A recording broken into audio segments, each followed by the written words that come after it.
Hello and welcome back to a brand new episode of the Pick a Side podcast.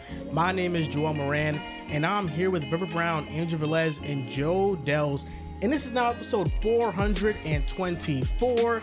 In this episode, we are going to give trade deadline grades for the NFL, Midseason Awards as well, and then talk about the NBA. We got a lot of things going on, like the Sixers and the Bucks being the two most terrible teams in the East, the Suns and Warriors being two of the best teams in the West, and much more. How are you guys doing? Riv and I watched an ungodly amount of basketball yesterday. I tapped in to at least 3 minutes of every game yesterday. Probably more. I think so. Some games. It's like a quarter of the highlights if you go on NBA. We was in some YouTube games channel. for like 8-9 minutes. Like if the game was out of reach, like we didn't watch a lot of the Minnesota Hornets game. Yeah. We caught a good amount of the Raptors caught the and end, like, Nuggets. the last 5-6. That was a good. That's game. one thing I'll say about last night's game. We saw Payne get dropped. Yeah, that was crazy. Bro, Bro, it was RJ said, bad. doop, doop. Yeah, it was Bro said, pretty bad. I can't believe RJ missed that shot, bro. That Westbrook was was playing damn near so all the hard, way in. bro. That defense was good, though. Yo, it was a good ass game though. But we watched so much basketball yesterday. I was on playback from 7 to almost 1 o'clock. And then we went and we recorded the fantasy reaction. No, that was a lot of basketball. Maybe the most I've ever watched. Let me not say in one sitting, because come playoff basketball, you're literally watching from 12 to almost midnight. But the volume of it, we're watching 10 to 15 games. It was crazy. We even had I had to log into my Yes account so we could watch the end of the Grizzlies and the Nets game. That was a great game. Ja had probably play of the year, 2 of them already. We tried to get an MSG, but Bro, MSG Plus it's a hassle to get into. Yeah, and it also costs $30 a month. But I have Fios, so all I'd have to do is connect my just couldn't get Verizon in, to. bro. We tried to get in. We bro. did try, and then I wasn't trying to get in trouble. Yeah. So. You know, I was speaking to some people on Twitter because I replied to this tweet about how viewership for the NBA is down. And, you know, I basically gave my complaints about the fouls being up and whatever else may be. And a lot of NBA fans seem to think that accessibility is the biggest problem with the NBA. I don't think it's the biggest, but I think it's a big problem because it makes no sense why, if you pay for NBA League Pass, you get access to every team outside of your local team. Your local team, you're blacked out. You can't watch it. You know, you have to go through other means to try to watch these games. And I really love what Matt Ishbia did with the Suns. What he did is that he gave antennas to Suns fans. If you're a Sun fan, he gave them free antennas, and their games are on locally for free. You don't have to pay for them at all. But for some reason, especially because of the area we live in, being New York City, you know, Yes Network, MSG, they want to tax you. I mean, I'm paying $30 a month to watch the Knicks, and that is what, 2 Netflix subscriptions pretty much just to watch the Knicks. Netflix? 2 Netflix subscriptions. You're such an asshole. You're an asshole. We would have called him out on it, so I get it. I didn't even hear you mispronounce it. You said Netflix. Netflix. I would have let it go, bro. Yeah, I was thank going to you. let it go too, but we pick on I him. get called out for No, it. it was Riv, no way. It can't be. Riv loses the plot too often. But yeah, no, it's a real problem. $30 is. It's crazy. I respect you for paying it. No way. Yeah, it's egregious. It's egregious. But They We charge also- you that for Hulu, ESPN, and something Disney? else together. Yeah, Disney. Pay $30, you get all 3. That's what I said That's valid, I to feel the like. guys that we watch on playback. First off, if you watch on playback, you get blessed because we get to watch every single game. That's a plus, just to tune in. But Yo, remember Ricky? You couldn't watch one of the games because he lived. no, Charlotte. He couldn't can't watch Charlotte games. Can't watch Charlotte games. I forgot where I was going with this. But regardless, yeah, the fact that there's so many different avenues that you have to go and hoops that you have to jump through. Yeah, shout out to League Pass, I guess, but even NFL, it's like, yeah, they give you a package. Sometimes you have to go and you have to spend an insane amount of money, but yeah, you get to watch every single team. League Pass, I don't know. There's tickets something more off about expensive it. now. Like almost $400. Yeah, And because that's League what I was Pass, saying feel in my like, tweet, gives yeah. you some deals. I feel like League Pass. I know not everyone has access to FanDuel, but FanDuel you bet like $5, you 2K, get something. now 2K, 2K if you 2K, pre-order. So you have deals for League Pass. Sunday tickets a whole nother issue. That is so expensive. Yeah. That's crazy. That's why, you know, I was arguing with NBA fans because they're talking about the accessibility issues. And I'm like, hey, the NFL they charge their fans an obscene amount of money too. And NFL fans are more willing to pay it because the NFL is more popular than the NBA. I think the NBA has to do something to get to that point.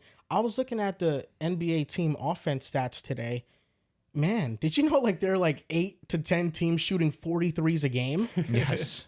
Like that's absurd. Bro, The Hornets are number 2 in 3-point attempts this year. The thing is, I'm not shocked about it. We spoke about it opening day when the Celtics went and smoked the Knicks because they were going out there and they shot, 63s? Yeah. And Jason Timpf, I gave him shit for it then. I'll still continue to give him shit for it now because I don't look at the game and think that it's lesser because they're shooting such an exuberant amount of threes. But that is the new style of basketball. You're going to take the more efficient shot. You have so many floor spacers. Of course, that's going to be up. Yeah, I mean, we say all the time how you want guys that could 3-and-D guys. You want guys that can shoot. You want guys that guard on the perimeter. You want 5-out offenses. I'm not surprised that we have all these teams taking 40-plus threes. I mean, I'm surprised, like, some teams, like Chicago, for example, I was surprised that they're amongst the league leaders, right? I don't know where they stand now, but the first week of the season, they were, like, top 5 in threes. They're still top 5. Still top 5. So, I mean, there are some teams I'm surprised. Some other teams, like Boston, for example, that's like, yeah, that's their identity. That's who they are. And the Celtics, I think, are shooting 53s a game. Yeah, they're going crazy. Yeah, 53s is nuts. I think they have to extend the 3-point line. I think that's probably the so? simplest solution. But then you might just have people taking farther shots. Yeah, that just might happen. Just let defense play a little bit more aggressive. What do you think about the idea of just removing corner threes as a whole? No. Why are we trying to change basketball? Because we've done it. the argument for it, 2 decades or so. But what really has changed in terms of like the rules outside of like the ticky-tack fouls now? Like the 3-point line got added. I don't remember anything. defensive 3 seconds was a big rule back in the 2000s. Hand checking was. That's that one for sure. There was something that I don't remember what it exactly was. I think the argument for the corner 3 being removed is that obviously it's it's less distance than a normal 3-point shot. Yeah. So like it's more of a long mid-range shot than it is like a true 3-point shot.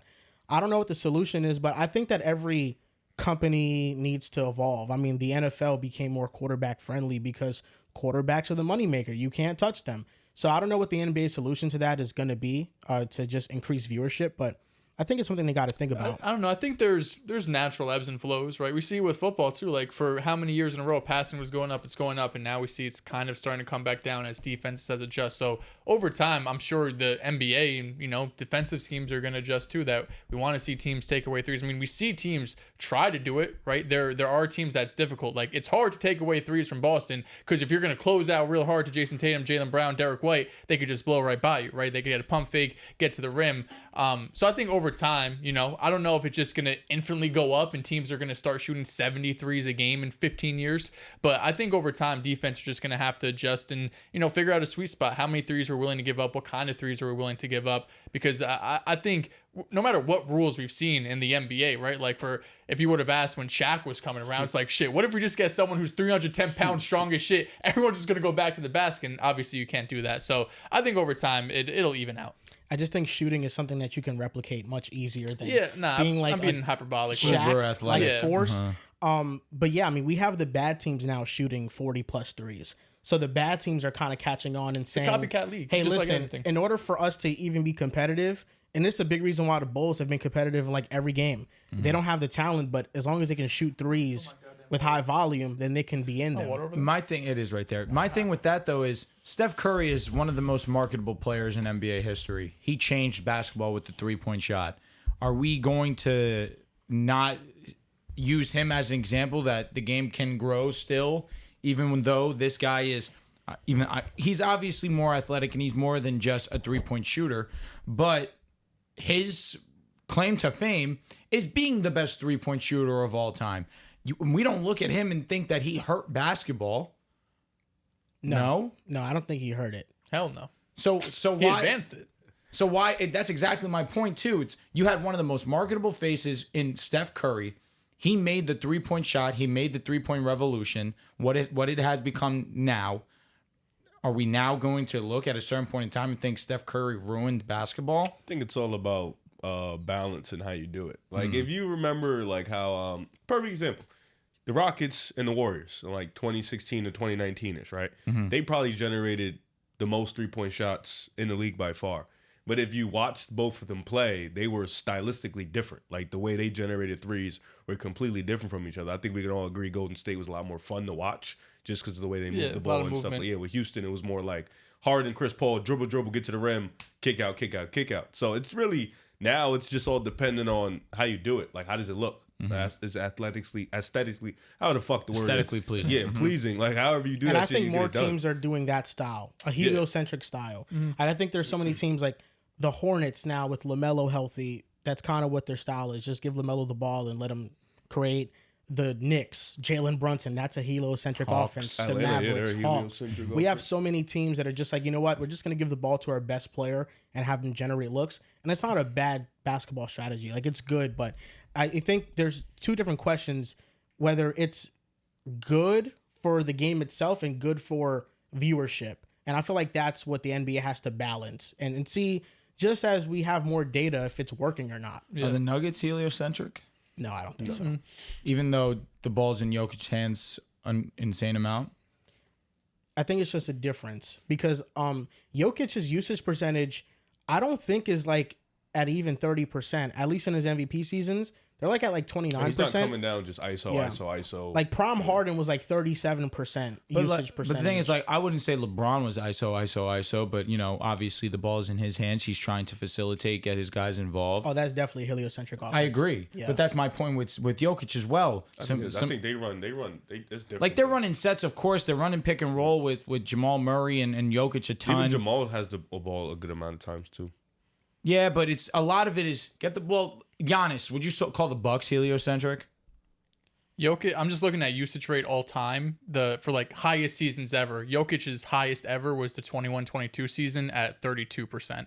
When they had like nobody. Yeah, 32 is high. So I mean, Russ 2016-17 was at 42. James Harden was at 40%. Giannis 2 years ago, the 22-23 season, 39%. So definitely a tick below all. You understand what I mean, though? It's like you're gonna have the ball in your best player's hand more often than not. For sure. A majority of these offenses that we look at are pretty heliocentric. Maybe the Cavs right now, because Donovan really has. I feel like we're seeing him trust his guys, and the guys are obviously uplifting a lot more than what we've been accustomed to, at least what we saw last season. Of course, I look at Boston. I don't think that they're heliocentric. I look at you guys. I don't think that they're heliocentric. There's not many right now. Basically, just look the at Clippers are. Yeah, They are With Harden, heliocentric yeah. for sure. Yeah, just look at any team that has a great point guard facilitator. They're probably heliocentric.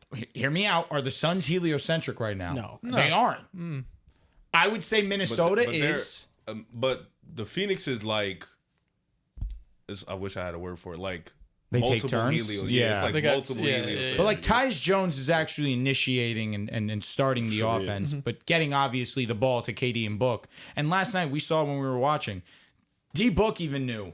Let me get the fuck out the way. It was playing not. like It shit. wasn't his night last night. But Yeah, that's when I you just- have KD. You have Bradley Beal. I just think there's a difference, and it all matters based on usage percentage. Like the Pacers are not a heliocentric No way. team.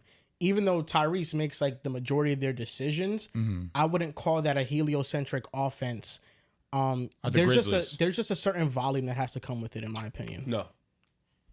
I don't know. That one's tough because that one's. I feel like I'm on the fence with that Because one. Ja doesn't have. He has the ball a lot, but Ja also plays off ball. But I was gonna say this is also one of the best I've seen Ja as a playmaker. He's been a great playmaker. We've known him to be that, but this season specifically too, early Yeah, on. but jump- he's upped his level. I think between him, Scottie Pippen Jr., they kind Facts. of like move the ball around. I would say the it big depends. three is the Mavericks, Helio. the Knicks, and then the Hawks probably. Yeah. That's like the top, or the Clippers. Yeah, the Clippers- Now with the Clippers Harden. are for sure up there. Harden or Trey, you could go He either has to. or. Like, I Yeah, don't those are even the blame big him. I mean, all three. three of those teams, though, you have to. I mean, I guess Dallas has Kyrie, so you have another guy that can create their own shot. But New York, like Mikal, OG, you're not really looking at those guys consistently make plays. Atlanta, like These are Jalen teams with, Johnson's like, your number they don't two. have an advanced playbook. Like it's really just Pick and roll. pick and Yeah. roll, find a mismatch, hit a guy in the corner, hit a guy. At the Get top Is feet of that in the the starting paint. to be what Denver is? Because they used to use the pick and roll between Murray and Jokic sporadically, which is why it was so unstoppable. But then, of course, you start to lose some pieces. You have to use it a lot more. Well, I think what we're seeing now, which I'm not against, we saw in this Raptors game, both Raptors games that they've had, is just shit down the stretch. We need a bucket. Jokic, get the ball, back down, and shoot works. 75%. Yeah, facts. I mean, I would rather do that because the way Jamal Murray's playing right now, like, shit, stand in the corner, bro. Like, let Jokic go to work. I don't know if I really want you making a decision or taking a pull-up midi because we've seen he struggle so far.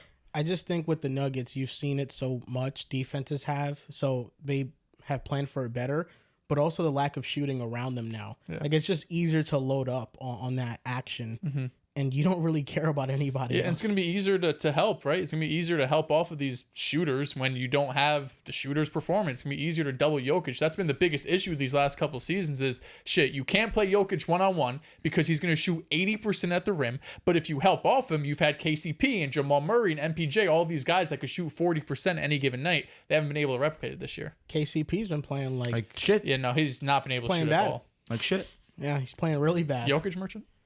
You could argue. He'll find his stroke. Well, actually, with no Paolo, I don't know if he's going to figure this out. I just think KCP has always been like a serviceable player. Yeah. But not nobody that you kind of go into the second apron serviceable for. shooter. Man, he's been streaky. What do you mean? Like in his career? I think I'd say since 2020. 2019, 2020. Like, he's a Since good then. starter. Is he not like one of the worst starting two guds in the league? Of course, but role players are role players. Yeah. I was going to say role players are role players. Let me see his percentage from 3. He's like 28%, I think, right now. Terrible, bro. No, he's playing ugly. really bad. He's always been that in his career, like crying. not 28%, but like 10, 11 points per game. Yeah, I mean, I'm not expecting KCP to average 20, but I'm expecting him to, shoot 38 to 40%. Well, Josh Hart, we're going to go out here and violate. He's one of the worst small forwards in the league.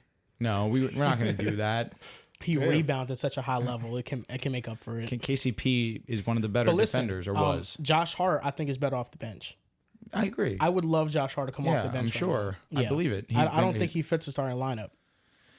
Yeah, but obviously you saw what he did down the stretch last season in the postseason when he found his shot. He looked like a great starter then. Hey, Caleb Martin did too in the East. Some players just get hot sometimes, and I think Josh Hart is a really good player, but he's more like a six-man, like energy booster off the bench. Nobody right now. There's no depth, but if Dante was still here, I would love that. Dante's not shooting well either. Yeah, he's not. Yeah, no, he is not. When Mitch is healthy, would you start two bigs? I'd explore it because we need some rim protection. Brunson, Mikal, OG, Cat, and then Mitch. Yeah. Then who's the big off the bench? Jericho.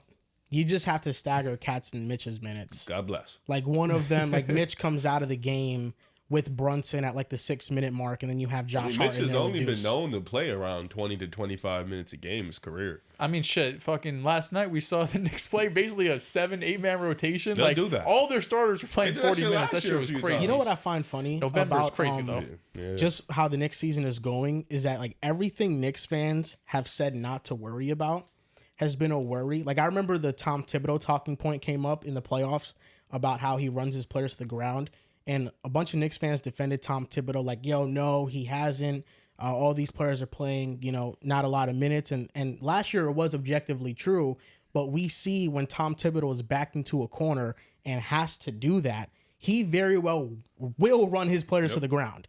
And now we're seeing it where, we have our best players playing 40 minutes in the first 10 games of the season. Yeah. Yes, in November. Like, how are they going to survive the entire season? I just don't know that. Yeah, no, it's tough, especially because you got guys like OG that have been banged up. Cat last couple of years have been banged up, so you got to. Mitch Robinson when he gets back. I mean, yeah, you Mitch. always be scared for Mitch's regular season. I don't want Mitch playing more than 20 minutes. You need him healthy for the playoffs. I was gonna say Knicks have been playing outside of game one, and of course last night.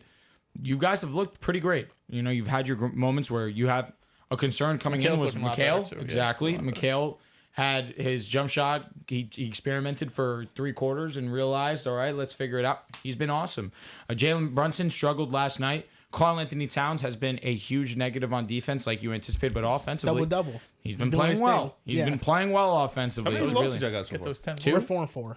4. You saw only They two lost to the teams in Cavs, the I East remember are that. above Apologize, 500. you did lose to the Cavs. 2 teams in the East are Yo, above that's a 500. fact? Yes. I saw that. I was like, no way, It's bro. pretty terrible. believe right Yeah, now. it's just Boston and Cleveland. Cleveland. Rockets, Cavs, Boston. Who was our 4th loss? I'm trying to remember right now. Let me see. We beat the Pacers. Of course. I don't remember who your other loss is. Did we play the Wizards? I think we did play the Wizards Lost the and we Wizards? beat them. No, I think we beat them. Oh, okay. Wizards have been fun. I don't know who our 4th Their loss moments for was. sure. Did you get emotional watching them play the Warriors yesterday? Because the Lakers are 4-3. Have you guys played 8 games? Instead of him dapping up, hugging at the end. No, they're I remember 3-3. seen that So last year. 3-3. True. yeah. Yeah. I seen All that right, last we year. beat the shit out the Pistons. We beat the Pacers. And then we beat the Heat. And we lost to the Celtics, Cavs, and then Rockets. He So also 3-3. had a You've fucking good-ass You've game. lost to some really good teams, and I would categorize the Rockets as a good team. They are a good team. Yeah, especially on the road, too. They're a great home team. That's That was one home. thing. Yeah. I'm saying Knicks on the road. Knicks. Yeah. I'm sorry. Yeah. I think the problem the Knicks are going to run into is that there's just no tradable contracts on the team. I was playing 2K earlier because I was rebuilding the Bucks, and it's not going that well right now. Yeah, good luck The with that. team, I made a trade with OKC, and the centerpiece was obviously the Clippers picks with Nikola Topic, and he's like my franchise point guard right now. Trade Giannis on it. Yes, I traded Giannis, and I traded Dame Your team to. sucks. Who did Dame get traded to? I'm trying to remember. The Pelicans have the Bucks pick this year, right? You couldn't get Chet or J-Dub for Giannis? I wasn't trying to do that. How'd you make the money work? Did they just have 50 No, fucking okay, so million? it's like 30 I million. want to get into it later because I think it's an interesting talking point. I wouldn't trade Chet or J-Dub for Giannis. I think the OKC's picks that they have are valuable enough not to include either of like those two. 4-star trade value into it. Yeah. I don't know. Has the team ever just took straight picks and not one singular? You would need Oh, some- give them I think Topic and Topic- Usman yeah. Dieng. But they need more than that to make the money work. Wait, wasn't Drew Holiday traded Talk for? about for a star. So what I did is that this is a realistic trade, and this is I think Sam Presti deserves a lot of credit for this because I think he did some mastermind stuff here. Hartenstein's contract, he overpaid him. He's making $30 million. Isaiah Hartenstein and Lou Dort alone match Giannis' salary. But do you think they'll have money to give then Chet and J-Dub extensions? Are they willing to along go with in the Giannis? second apron to Yeah. pay all That's these guys? on them. But that's what they want to do. But I think it I'd would do be it, by the way, in a heartbeat. I mean, yeah. if for you sure. trade Hartenstein and Lou Dort and then you give them like Case and Wallace. Topic, Case and Wallace could be in the deal, or At what another young point does player. Adam Silver step in and veto this? he shouldn't veto it. He wouldn't. Vetoes are so stupid. They are stupid in fantasy think Adam football, Silver would do it. but in real life, I mean, CP3's trade to the Lakers got vetoed. It was shouldn't Stern. have though. I know it Well, yeah. was, but still, my point stands. It's not like we haven't seen it where a star was It's a little traded, different than this one. That was OP. bro. But Hardenstein and Dort and that was let's say putting- what was 4, that putting 5, Chris 6 Paul- maybe. that was first putting- Those round picks. Clippers first round picks are gonna be in the top 10. That was putting prime Chris Paul with prime Kobe. They have more Yeah, we picks than couldn't that see too. Why did he veto it? Bro, just did you too hear what I much. just said? Was it because it was going to be OP? Bro, did you prime Chris Paul with prime Kobe Bryant?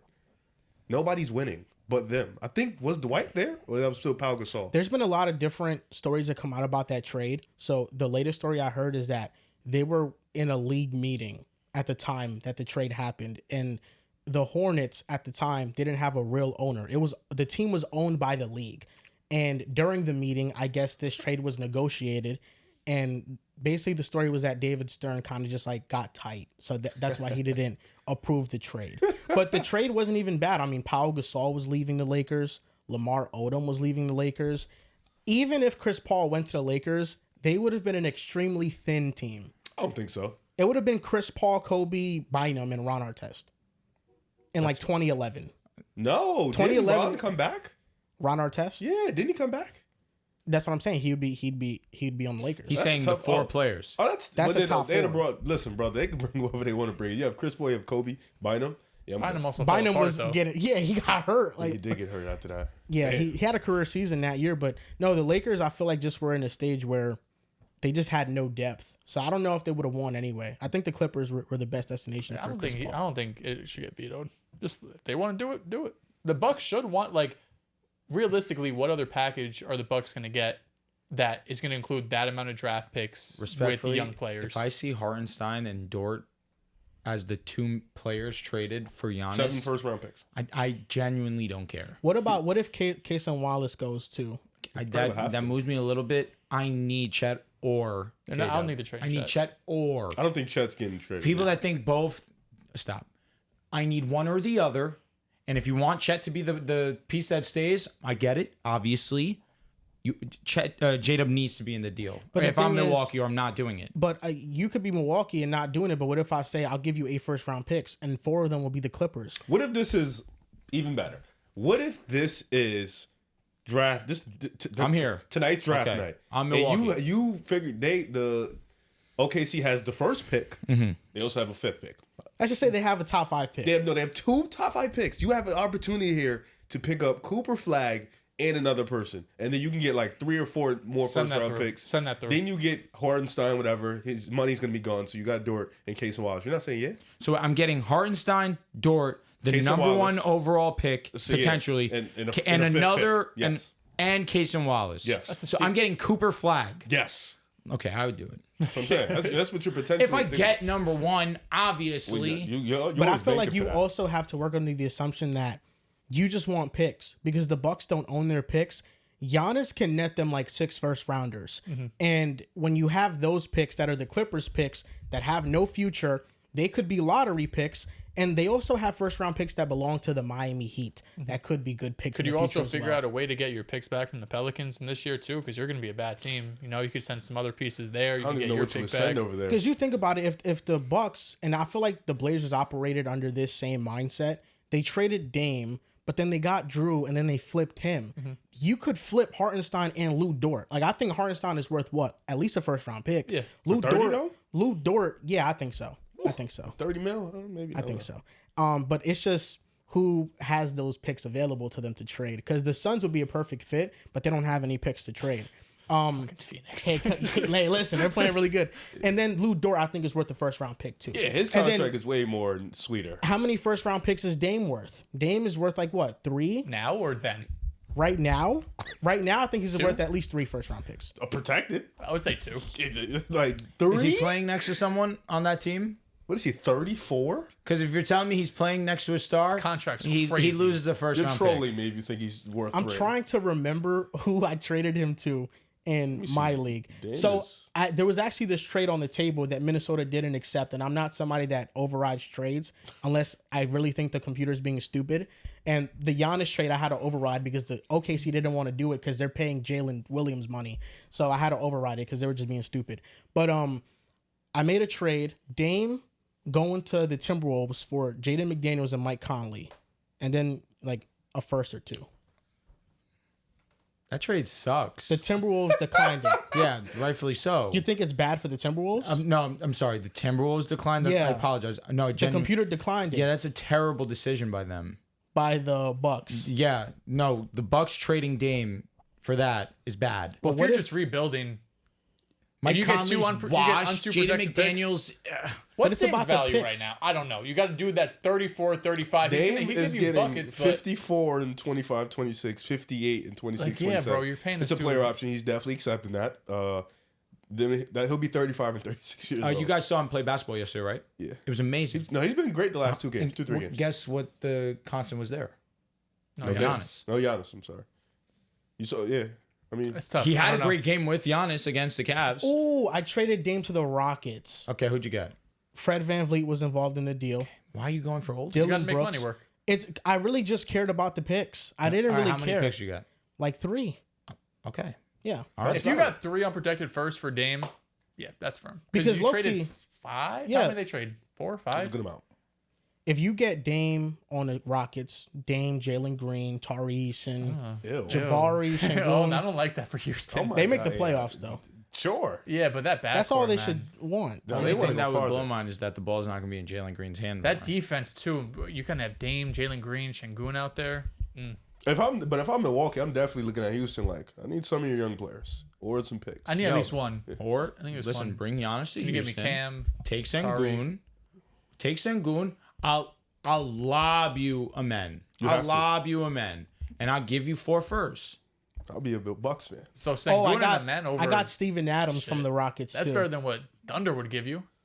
And I traded Steven Adams to the Lakers. I like Unless- OKC picks more. OKC, if they give you J-Dub, that's the best package you're going to Yeah, get from yeah, facts, anyone. facts. You'd rather have J-Dub than Sengun Yes. and a men. Yes. It's J-Dub Because the and picks are going to be yeah. valuable too. True, yeah. On top of that. I'd definitely rather have J-Dub. Well, than Houston picks. also has the Suns picks. No. No, Or they Phoenix- gave him. No, they gave the Nets their him the picks back. Nets. They have the Suns picks. Yes. Yeah, yeah. Yeah, but I'm not moved by What's those. good? I'm moved by them Clippers picks. They are I mean, I gonna don't know. be Those bad. Suns picks in a couple of years could be valuable. True. I mean, is D-Book gone? Like, I know for a fact the Clippers are going to be battling. That's true. Maybe. they're competitive this year. Like they're not going to be a top 6 seed, but I like don't think Harden. You think Harden will be there next year? Probably not. It's on a 1-year deal. Do you want to know who I traded Chris Middleton for? It was Second really round. hard. It was difficult to trade get a him. trade. Yeah, he is making a lot of money. I traded him to the Cavaliers That's a good Oh, piece. you got my twin? I didn't get Niang. I got him eventually on like another deal. But I got Max Strus, Okay. and then I think it was like a Kuro or something. Oh, no Ty a Jerome? pick. Yeah, and a pick. I ain't gonna lie. for Send Middleton. Chris Middleton, please. To the That'd be a Cavs great would be pickup. tough. Yeah, that'd be You great. don't even have to play too much. Now, I So think what's your starting lineup looking like? Oh my God, it's fucking ass. So right now it's Nikola Topic at shooting guard. I think Lou Dort's still on the roster. And then behind him is Trey Johnson, a rookie that's in this year's draft. It's probably going to be a lottery pick. I don't know too much about him. I just drafted him because he had a great grade. Then my small forward is Grayson Allen because I traded Hartenstein to the Suns. I did them a little favor. That's nuts. And got him there. I wanted to see them win a chip, but the Thunder just ran it up against anybody. Yeah, they have Giannis, Chet, J-Dub, and SGA, and Caruso. I traded Steven Adams to the forget that. Lakers, and I got Jared Vanderbilt. And then I would do that right now in my my life. center is John Collins. So that's my starting five. You were that giving the lineup Pelicans sucks. the #1 overall. Yeah, that team sucks. That team's so They're bad. so ass. No. So I don't think the Bucks should follow my model. Maybe there's something else out there. I tried. This You is didn't try. You said you didn't want to take J-Dub or Chet. This is a 3 to 4 year process, my brother. This is a trust the process Sixers like tank. If I'm tanking, I'm trying to go all the way. Still got Doc Rivers at the helm.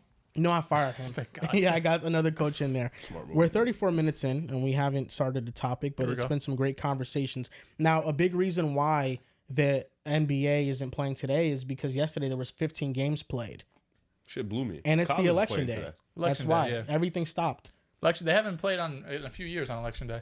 College basketball is today. Did you guys have work today? Yes. No. Well, yeah. You had work at school, though, right? Yeah, no, we don't. We're kind of the podcast. We're off today, Thursday, and Friday. Damn, what's Thursday and Friday? You know that Teacher convention? Yeah, you Nice. know that stuff. I'm surprised that there are some people that don't have off today. It's Yeah. not a federal holiday. Should be. They used our school though. That's why we were off. Our Yeah. school is one of the voting things. No, I think all schools are closed. No, my boy, he works at a charter school. He had work today. Oh, well, charter makes sense. Yes. He had work Public today. religious ties, probably. Yeah. The thing with some people still having to work today, I feel like that's a form of voter suppression in a way. Mm-hmm. Because I mean, who wants to vote after like a long day Yeah. at work? I mean, most polls, like the one I went to, it's open to like 8 o'clock. So, I mean, depending on your shift, you should have some time. I did early voting a couple of days ago, and honestly, I'm happy about it because the lines today were crazy. Because now there's this new form where you go and you do it digitally. They print it out, then you go and you put the ballot into the printer That just or seems like whatever. so much work. Yeah, it kind of was, but not really. It's like you just click who you're voting for, you print it out, and you go and you put it in there and you peace out. Yeah, I feel like people should definitely take advantage of voting in this country just because, it's a democracy. Mm-hmm. And right now I feel like it's a very important time for people to go People out and vote. fought for you to vote. Go out there and do what your American right is. A little too late now by the time this December comes 5, brother. By that time this comes out, it's going to be Wednesday or Tuesday night. Take this the for next results year. might be out already. Don't forget, 2028, before you know Also, it. I will say this. I told you that it could be out. The results could be out today. I'm lying. Because of this new way of voting, bro, the lines are insane. There's no way that all these votes are going to be... Yeah, the Tally. shit I've heard was that we probably won't know till like at least tomorrow. Yeah, I didn't have to go through a line. I just went Me in either. and out. I have seen some crazy lines, You but saw the the one by line near me, my crib. yeah, the one by me I was in and out in like 5 minutes. Where'd you go? Maywood. Oh, okay. Yeah, it's just in your hometown. I wasn't in the system for some reason. So I had to like get a ballot, a provisional ballot, and then sign it. I don't know why. Jess was in the system. She just fucking got here. Yeah. So just I fucking don't got know here. what the hell happened. I mean, I voted before in that same building, and then we're trying different things. What's your name? What's your date of birth? Oh, I forgot. I have an initial, a middle name initial. Oh, that can work. Oh, it didn't work. Oh, you gotta do this provisional ballot. What's I your said, middle name? Okay. Victor. Vladimir. Oh, Vladimir. Yeah, Victor. Yeah. Sorry. Really? It's Joel V. Moran. It's Joel V. Moran. Yeah, it's Vladimir. Why did I think it was Victor? That's sturdy as fuck, bro. I'm not gonna lie, it's mad sturdy. Yeah, Vladimir. Yeah, Vladimir's fire. Vladimir Moran. I'm not No, calling yeah. you Joel. For like So- a Yo, Vlad. Vlad. Vlad. Skid. I don't like Vladdy. that. I don't like that. I don't Vladdy. like You that. ever played GTA 4? Vlad. Yes, I have. You don't know that one of the cooler players in the league, I can't say that because I'm a Yankees fan. His name is Vladimir Guerrero. He's him. He's Junior. cool as fuck. 2 of them. His dad was fucking Yeah, amazing. they hit the ball far as hell. And I don't really watch baseball. Who ended up winning the World Series? Dodgers won. Today was the NFL trade deadline, and what we're going to was. do is we are going to grade every single move that happened at the deadline. Let's do it. What that means is that we're not going to talk about Devontae Adams or Deontay Johnson or Amari Cooper because those trades happened already. What about D-Hop? D-Hop. Can we talk about D-Hop a little bit? We can talk about it Just a little a bit. little. At the very, very end, I love that. Baron Browning got traded like yesterday, so I don't think this counts. It doesn't fit the timeline. But we got to talk about because I miss him. Very good move for the Cardinals getting a pass rusher. Now, let's go over the trade deadline moves. The biggest move, Marshon Lattimore getting traded to the Commanders. The Commanders get Marshon Lattimore and a 5th-round pick. The Saints get a 3rd-round pick, 4th-round pick, and 6th-round pick. Grading this trade for both sides, what do they get? I'll give the Commanders an A. I would go A+ because it was obviously their biggest need, but Marshon Lattimore has been banged up and dinged up a little bit these last few seasons, but they needed a corner desperately. And Marshon Lattimore, when he's healthy, is one of the best corners in football. And for the Saints, I'm leaning a B for the sole fact you trade away one of your premier players, but at the same time, you did get some fair compensation for him. You had to go all in on making the decision to be a team that's tanking. You fire Dennis Allen, and in the same week, you go and you trade arguably your best defensive player. I'm going to sit at a B for the Saints, though. Finally, the Saints are realizing this team's not going to do shit. It's fucking like 4 years overdue at this point, but finally they're realizing to get off some of their young players. For the Commander side, I give it an A. This is a team that I think their front 7 has some talent, but I think their secondary is really what needs some help. And Marshon Lattimore has still been a really good corner and instantly going to be their best corner. Next gen stats, Lattimore's allowed a negative 12.3% completion percentage over expectation when targeted as the nearest defender. It's the 3rd lowest among 75 outside corners. He's been targeted on less than 10% of his coverage snaps, 2nd lowest among outside corners. And for the Commanders, it's time to win now. Like, this is the first time in a long time you actually have a chance to win the division, win a playoff game, host a playoff game. And I don't know why more teams, especially teams that are ready to win, don't get more aggressive. Like, the odds on hitting on a 3rd-round draft pick, a 4th-round draft pick are so extremely low. Like, it's probably around 10% and might honestly even be lower than that. Then, yeah, let's trade these picks and get Lattimore, who we know is a stud when he's out there on the field and playing. So, A for the Commanders.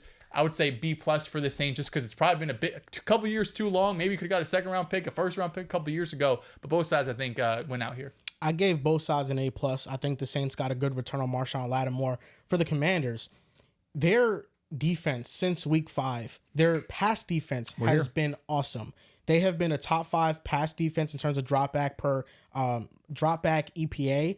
They have a 38% pressure rate. Marshon Lattimore this year is number 1 in coverage snaps per target and per receptions by a wide margin. Coverage snaps per reception, he's at 30, which means for every 30 coverage snaps, he's allowing 1 catch. He is locking down a part of his field. The Saints have played a heavy dose of man coverage, and that's what the Commanders like to play. They like to play man coverage, like to be physical. And I think this trade benefits their secondary because now Benjamin St-Juste is not guarding the best wide receiver on the opposing team. Now he gets easier assignments, and that should make him better. And Mike Sanderstill, who has been their rookie corner, he got drafted to play inside as a nickel, and he's been having to play outside. So now he gets bumped back into his natural position.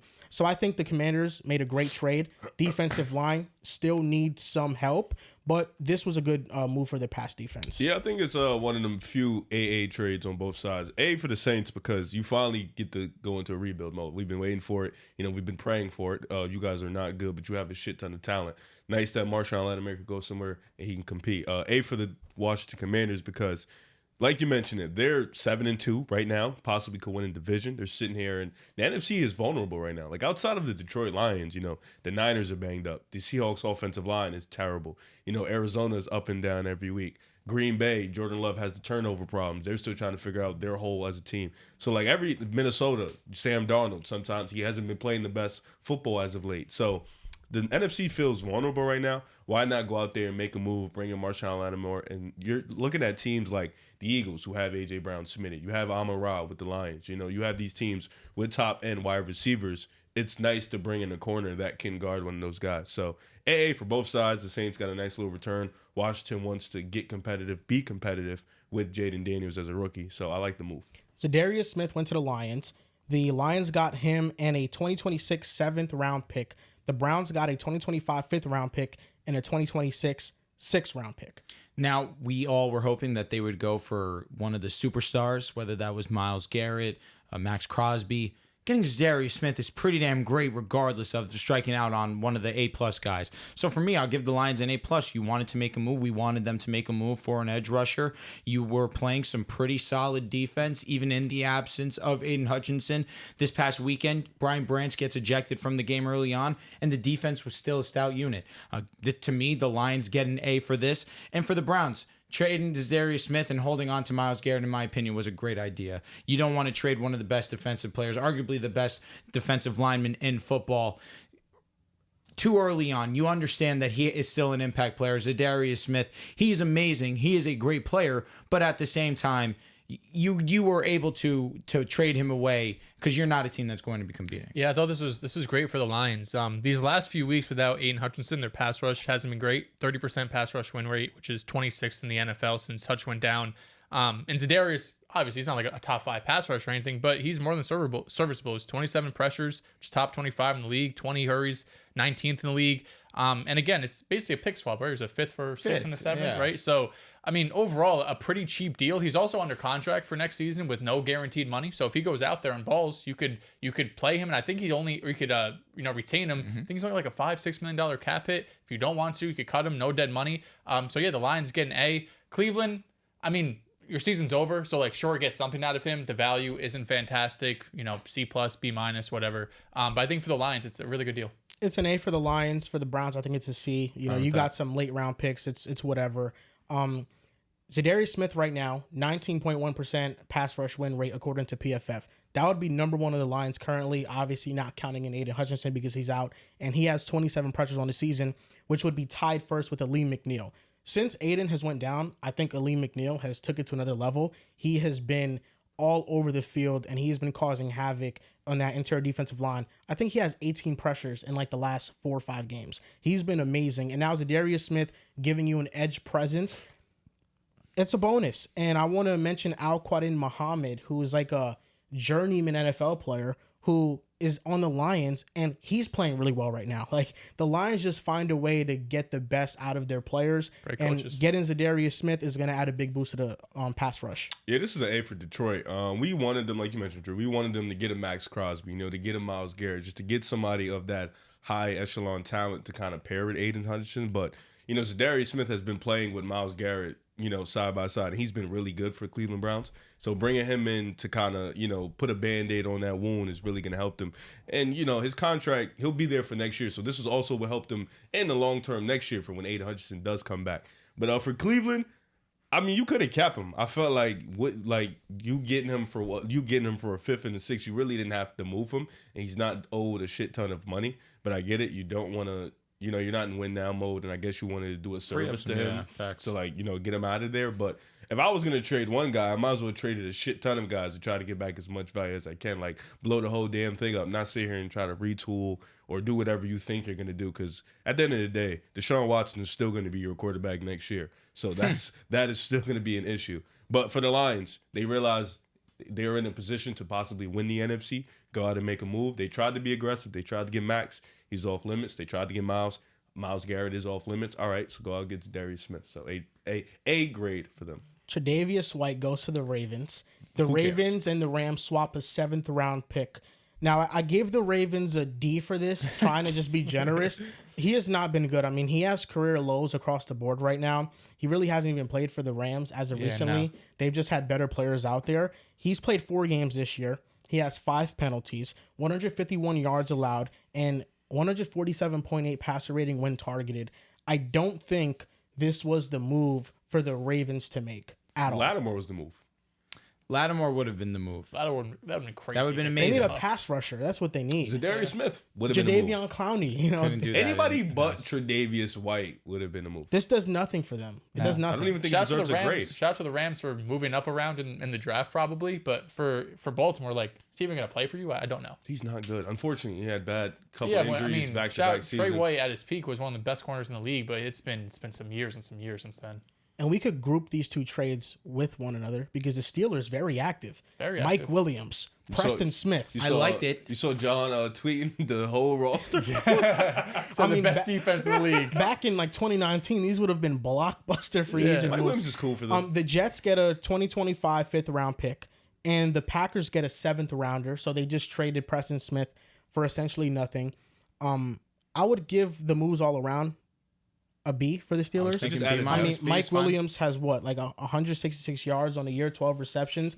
I feel like this offense they're going to run the football, throw deep shots down the field. Mike Williams is good at that. He's not a separator. We know that. And for Preston Smith, he's your 4th pass rusher, you know, and this year for the Packers, he's been really bad. 8.2% win rate, 10 pressures in 9 games. And he's been a non-factor. Really, everybody on the Packers defensive line has been pretty terrible. Even Rashawn Gary, who was a star last year, Pro Bowl level player. I don't know what the Packers are doing. I think they should have been more active and got a corner, honestly, because right now Keyshawn Nixon and Eric Stokes are not cutting it. But this was a good move for the Steelers. It's a depth move. I feel like they added guys just to build upon this already great defense. And you needed another guy outside of Pickens, you know, whether it's somebody good, somebody great, elite. You needed just somebody else. And I think Mike Williams kind of fits what they like to do on this offense. And Russell Wilson has been throwing that thing. So being as if he has been throwing that thing, why not try Mike Williams out to see if he can, you know, get some connection there. So I think, like, for them, like you meant, like, it's a B. Like, they made 2 cool moves, nothing flashy. I feel like Pittsburgh is in this position where, you know, they have a really good understanding of what their team is, you know, what their defense is, and they don't want to spoil that or bring in no bad apples. So, you know, I guess, like, Mike Williams is like a low risk, high reward type thing if there ever is one, and then Preston Smith is just like a whatever move. Shout out to Jer and Joey, my 2 Pittsburgh Steelers friends. They were getting into Dream World. They were hoping for Jordan Addison, DK Jalen Metcalf. Waddle. DK Metcalf was one that Jer texted, and then they end up with Mike Williams. Now, we knew that they would be shopping for a wide receiver. They desperately needed a wide receiver too, because we don't know when Roman Wilson's going to play football. They've been shopping for months. So we knew that they needed a wide receiver. Preston Smith was a bit of a surprise, but again, we knew that the Jets also were making Mike Williams accessible in trade, especially after trading for Devontae Adams. So for the Jets getting a 5th, if I'm not mistaken, yeah, I give them a C+ for it, especially because Devontae Adams, Garrett Wilson, wide receiver is not a huge position in need. But, you know, having that wide receiver 3 wouldn't have hurt too bad. But Lazard's been solid for you It's on guys. IR. I forgot about that. Apologize about that. No I don't doubt. like that the Jets made this trade. I don't. I would've just kept them. I get it. I definitely would have liked to see you guys keep the depth there. But for Pittsburgh, you do get draft compensation. But for Pittsburgh, it does make a ton of sense. And realistically, for this trade specifically, I'll give him a B+.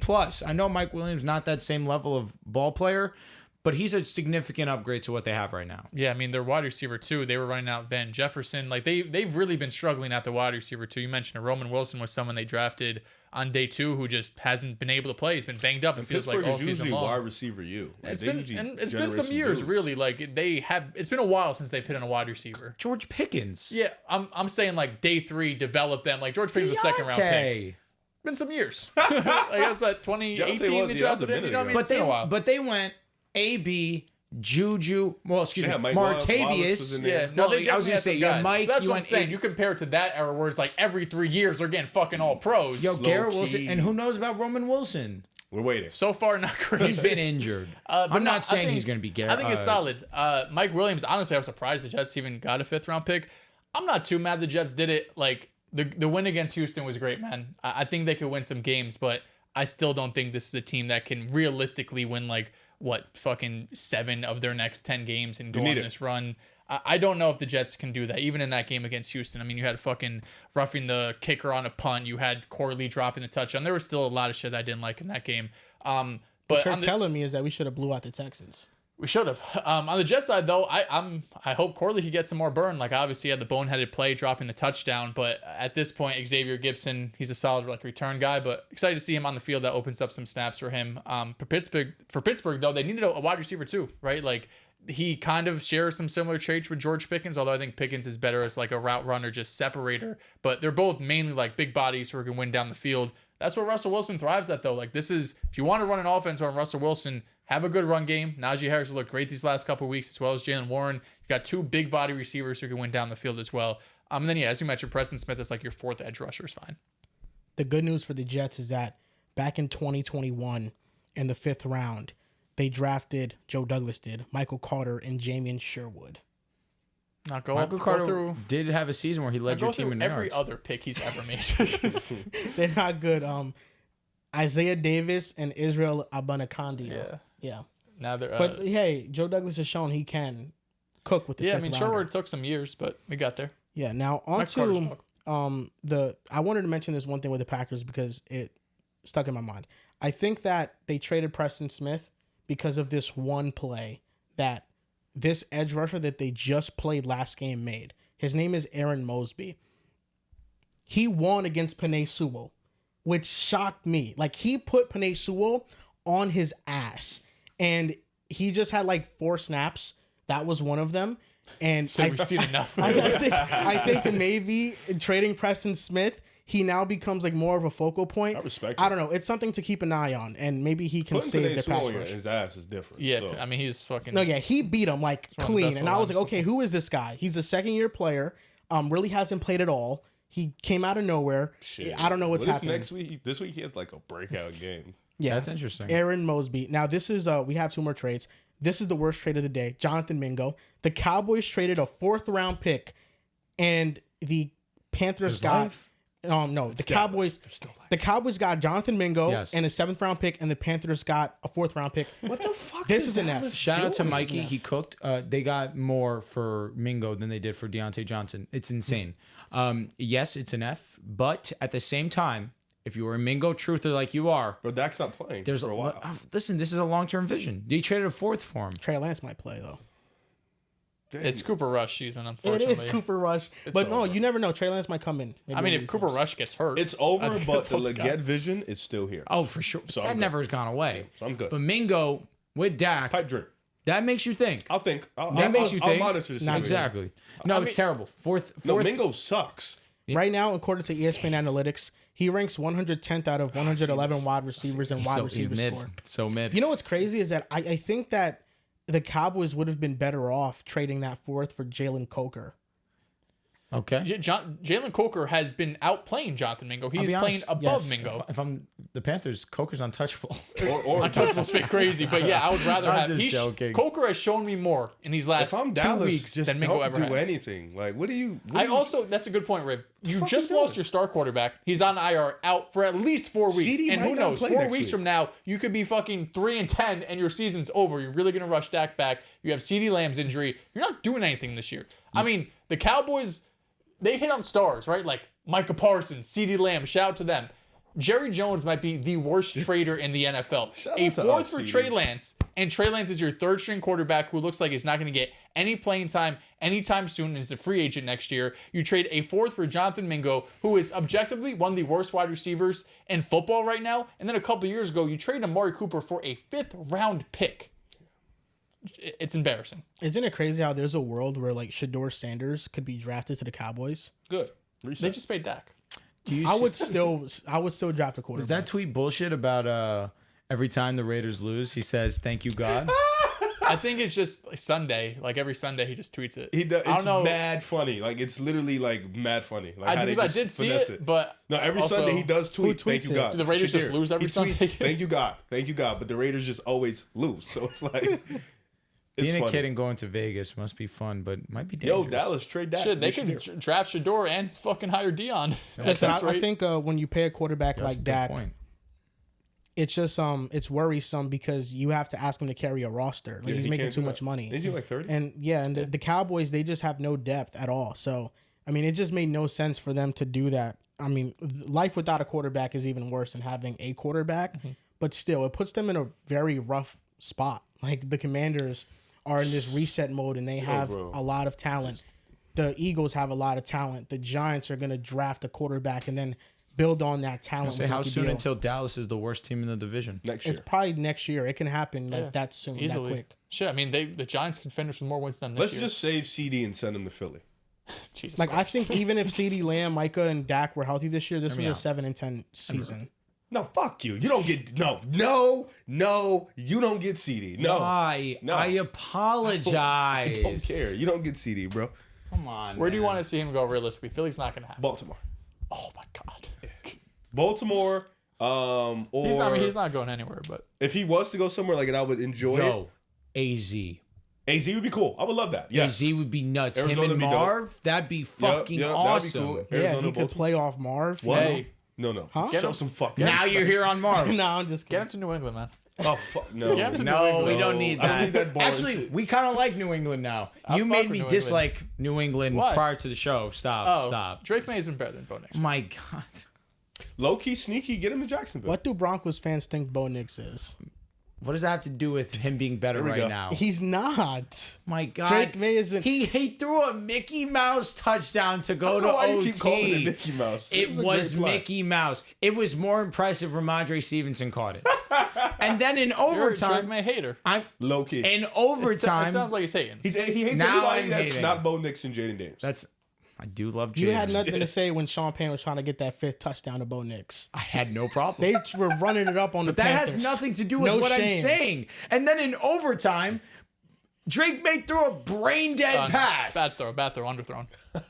Brain dead. Horrible. I think overall though he's been really fucking. I good. agree with you, but Bo hate Nix Drake May? has been really good himself too. Bo Nix has been average. I mean, he's been one of the worst starting quarterbacks in the league this year. You're trying to cope with Has he something. not? You're coping off stats, and that is your It's decision. not stats. It's just how he's looked. Against the Panthers, against You'd the rather have Bucks. Drake May or Bo Nix? Of course, Drake May, but so what that's are we I'd doing? rather Caleb than Bo. But Bo has been better than Caleb. I didn't want to get nasty, but what's the likelihood that the Broncos are drafting a quarterback in 3 years? It's possible. It is possible. Is it like I think it's like a 7 out of 10 right now.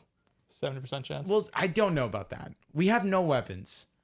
I think there's a chance. And you slept on the trade deadline. The Broncos should have made a know. move. We're gonna go heavy on this draft. Luther Burton, if he's not 100% a Denver Bronco, then this trade deadline was a failure. Yeah, Sean Payton wide receiver scout so far not great.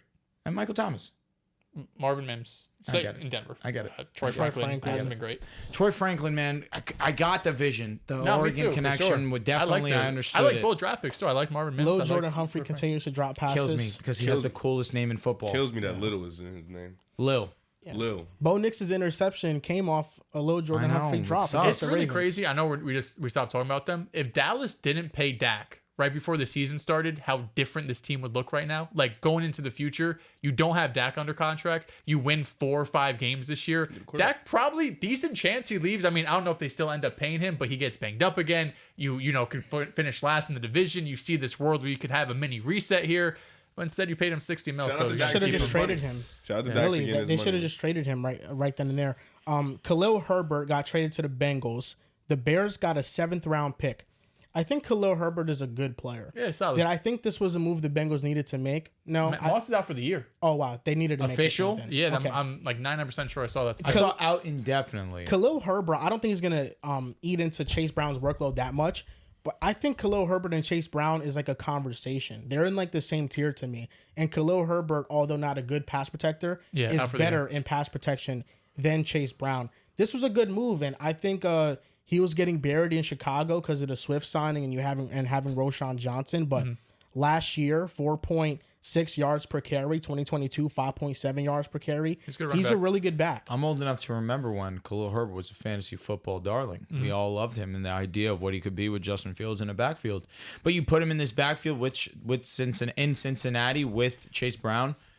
It makes sense, especially after losing Zach Moss. You trade a 7th for him. I'm fine with this. Yeah, no, I think you needed a backup running back. Chase Brown couldn't continue to get 27 touches a game. And Khalil Herbert's been on the trade block, it feels like, for a few weeks now. He's a perfect complimentary back. Yeah, I will say, just to wrap up this trade deadline talk, the biggest loser, I think, of the trade deadline is the Bengals. I think they're the biggest loser. The only defensive lineman they can trust is Trey Hendrickson. BJ Hill has been a little bit below average, but he's been serviceable. I like that they got Khalil Herbert. It feels a need, a smaller need than they needed. Yeah. But this defense is unserious. And you look at what these pass rushers went for on the trade market. Za'Darius Smith was worth a 5th and 6th round pick. You're telling me the Bengals can't make that happen? In division. I mean, it is in division, but the Browns season is also kind of over. And I think that they'll probably still make that They trade. probably would have asked them. No, That's what I'm saying. It's probably like, yeah, we'll trade him to you, but you got to pay a premium. Like, here's what I don't understand. I think right now there's such a difference in how we value players and how NFL front offices value players. And I'm not trying to say that fans are smarter, but I think that fans are smarter in this regard. Because look at what D-Hop went for. Look at what Deontay went for. Look at what Devontae Adams went for.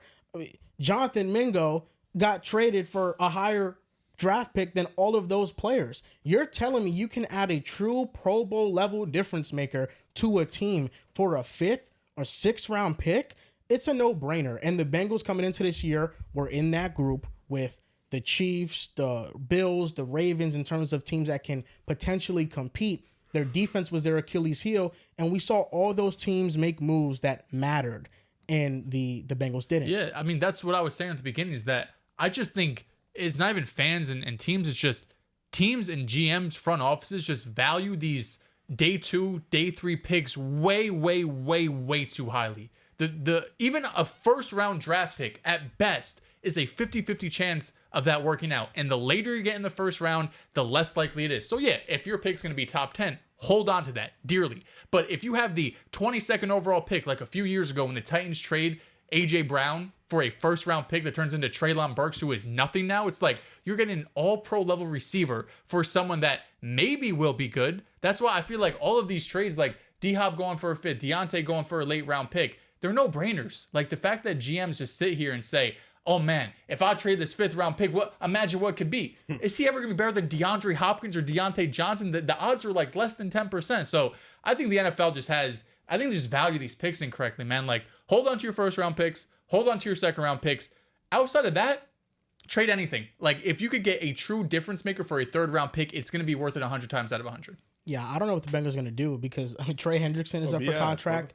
T. Higgins is up for contract. And T's probably going to walk. T's gone. They might pay one of those guys. I'm afraid they might not pay either of those guys. T's most definitely gone. He's not coming back. Although we see the difference in their offense, not that this past weekend, of course, but we know how amazing and the heights that this offense can reach when it's T and Jamar. And even Jermaine Burton was supposed to be that guy. He has all the talent in the world. You have to get through the headaches that he has off the field. And then this week, apparently there was a game plan built around him. How true that is, I don't know. But apparently there was a game plan built around him. And Saturday, he doesn't show up to walkthroughs. Sunday, he shows up with pajamas to the game. It's like, bro, you have an opportunity to like legitimately prove yourself as an asset to this team. And if you go out there, because T. Higgins has already missed a few weeks, right? There's a decent chance he doesn't play Thursday. He hasn't practiced this week. There's a real chance that you can establish yourself as the wide receiver 2 for Joe Burrow. And you have Jamar Chase on the other side. You go out there and produce for a year or two. You're talking about $10, $15, $20 million a year.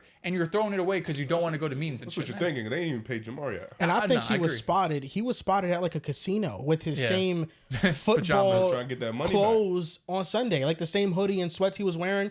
He was spotted at a casino. It sucks because Burton's talented. Yeah, Like, he is really talented. Yeah. And Joe Burrow, I think after they beat the Raiders, he was on the sideline talking to Jermaine Burton, and I don't know what he said exactly. Was pissed off. They were speculating he was pissed because I think Jermaine Burton was on the sideline talking to him, and then Joe Burrow at the end of the game just looking at him like, "You ain't do shit. You ain't do shit. Like you ain't contribute to this at all." Like, yeah, bro, look at the Bengals wide receiver core. I mean, outside of obviously T's down, you have Jamar, it's Yoshivash, it's who's the wide receiver They 3 suck. outside of Burton. The weapons suck. Not They're a not Yoshi good. Vaz kind of guy? Yoshi Voss is like a good reception guy. Like he's like a good like 4th option, but like no, not the 2nd option. Right now, Mike Gesicki's looking like He's cooking. Yeah, he's and you been saw Eric blessed. All out Nice for the ass season, tight end. torn ACL. That Yeah. sucks, man. I think he torn his ACL before too. Tough titties for Cincinnati, man. Yes. Midseason NFL Awards MVP. It's by far and away Lamar Jackson. Now, I will say honorable mention, Jared Goff. He's been fantastic over these last few weeks. He has more touchdown passes than incompletions. He's been a freak. But Lamar Jackson, I mean, what else is there to say? First in QBR, first in passer rating, third in yards, second in touchdowns, tied with Joe Burrow. First is Baker Mayfield. And he has only 2 interceptions thrown on the season. Him and Josh Allen are tied right now. He's been a dream. Herbert's the only one with fewer, actually, amongst Herbert's been amazing qualifying, if I'm not mistaken. He's only thrown 1. This guy, Lamar Jackson, is at the helm of one of the best offenses I've ever seen in my life. I hold that Denver Broncos offense as the best offense ever, in my opinion. We just could do everything, but right now, and also I just think we were a little bit more talented. We had DT, we had Eric Decker, Julius Thomas broke onto the scene. Noshan Moreno was a dog that year. Our offensive line was amazing, but Derrick Henry's an all-time great. Lamar Jackson's an all-time great. Zay Flowers is breaking out this season. You add Deontay Johnson to this mix. Mark Andrews is starting to figure it out. Likely got banged up this week also. I saw that, but didn't see what the injury was. This offense is amazing. I mean, and it really does start with Lamar Jackson. Got to give Derrick Henry his flowers, but we'll do that a little bit later. Yeah, Lamar, for all the shit he got for last year being kind of a weak MVP, and I disagree. Like, if you look over the last 10 years, there's one of the weaker MVPs, but this is a Steve this Nash is type this MVP is an last year? insane. No, this year this is a LeBron James level MVP. Yeah, like Steve it Nash. wasn't because it wasn't Lamar's best season. You know what I mean? But this year he's on pace to complete 68% of his passes, 4,500 passing yards, which is fucking insane for Lamar, who his MVP year didn't even crack 4K. 38 touchdowns to 4 picks on the season, again on pace for, and he'll probably be around 1,000 rushing yards on a per play basis. The Ravens have the number 1 run game all time, 5.9 yards per carry, and the number 12 passing game of all time, 9.3 yards per attempt. This year, they are top 3 offensively in EPA per play, success rate, EPA per drive, early down EPA, early down success, pass EPA per play, pass success rate, explosive play percentage, rush EPA per play, rush success rate, explosive rush percentage. They have been one of the best offenses I've ever seen. Lamar Jackson right now is the runaway MVP for me. Yeah, unanimous. He's the MVP. I think it's going to go to Lamar Jackson if he keeps playing like this. I also want to just make this last statement. Dehls did a lot of great jobs with the numbers right there. I think he's a better passer than runner. I think he is an elite quarterback, an elite passer. And I feel like because he's so elite at running the ball, we tend to put that over what he can do. Mm-hmm. But his accuracy from the pocket, it's been brilliant, is pinpoint. It's been that way for a while. He's now in a passing offense that allows him to really showcase those strengths. And I'm telling you, man, each week he is making some amazing high-level throws. And I don't think he gets enough appreciation even right now for how elite of a passer he is. He needs that ring, man. He gets that ring. All time, Mahomes be better than him. He gets that ring, though. We go season by season, like Lamar Jackson's a better quarterback. What's right the now. conversation if he gets a ring? Yeah, Lamar Jackson's 3 MVPs and 1 ring. Well, no, he needs multiple. Yeah, because before it's a legitimate, he needs multiple. No, but I'm saying if Lamar has 3 MVPs, he has a Super Bowl He walks championship. in as the best quarterback in the league Mahomes has 2 MVPs, and then he has 3 Super Bowls. I think And now it 3 becomes Super more Bowl of a MVPs, conversation. but no, and 3 Super Bowl. Lamar MVPs. needs to I get at least understand that, 2. but He needs to then get at you least can 2. start building an argument because if let's say if Lamar caps off this year with an MVP and a Super Bowl championship, now we have a 2-year sample size where Lamar Jackson was better than Patrick Mahomes in those 2 years. Lamar walks in as the best quarterback in the league next year if he wins the Super Bowl. Right? Very comfortable. I don't disagree with that, but we also do have the sample size when Baltimore and Kansas City link up. Mahomes drastically outperforms him. Yeah, he'll probably have to go through Cincinnati for the Super Bowl. Well, right now, Mahomes Kansas City is on a different level, and he's like nobody's touching him in this era. No one. But if Lamar wins the Super Bowl, he enters the conversation. Like it's a year-to-year thing. I'm the what Dehls guy said. who notoriously hates Mahomes. He'll need 1 more. There's so much that needs to get done for Lamar to pass him. All time, yes. I'm just saying year to year. He wins a ring this year. You beat Kansas City in the playoffs. Yeah. We could have this conversation. Well, what's the difference between the Manning and Brady conversation? It's the rings. I'm talking about when they were in their primes, not It was always like rings. 2000s. I'm talking about 2000s. It was always rings.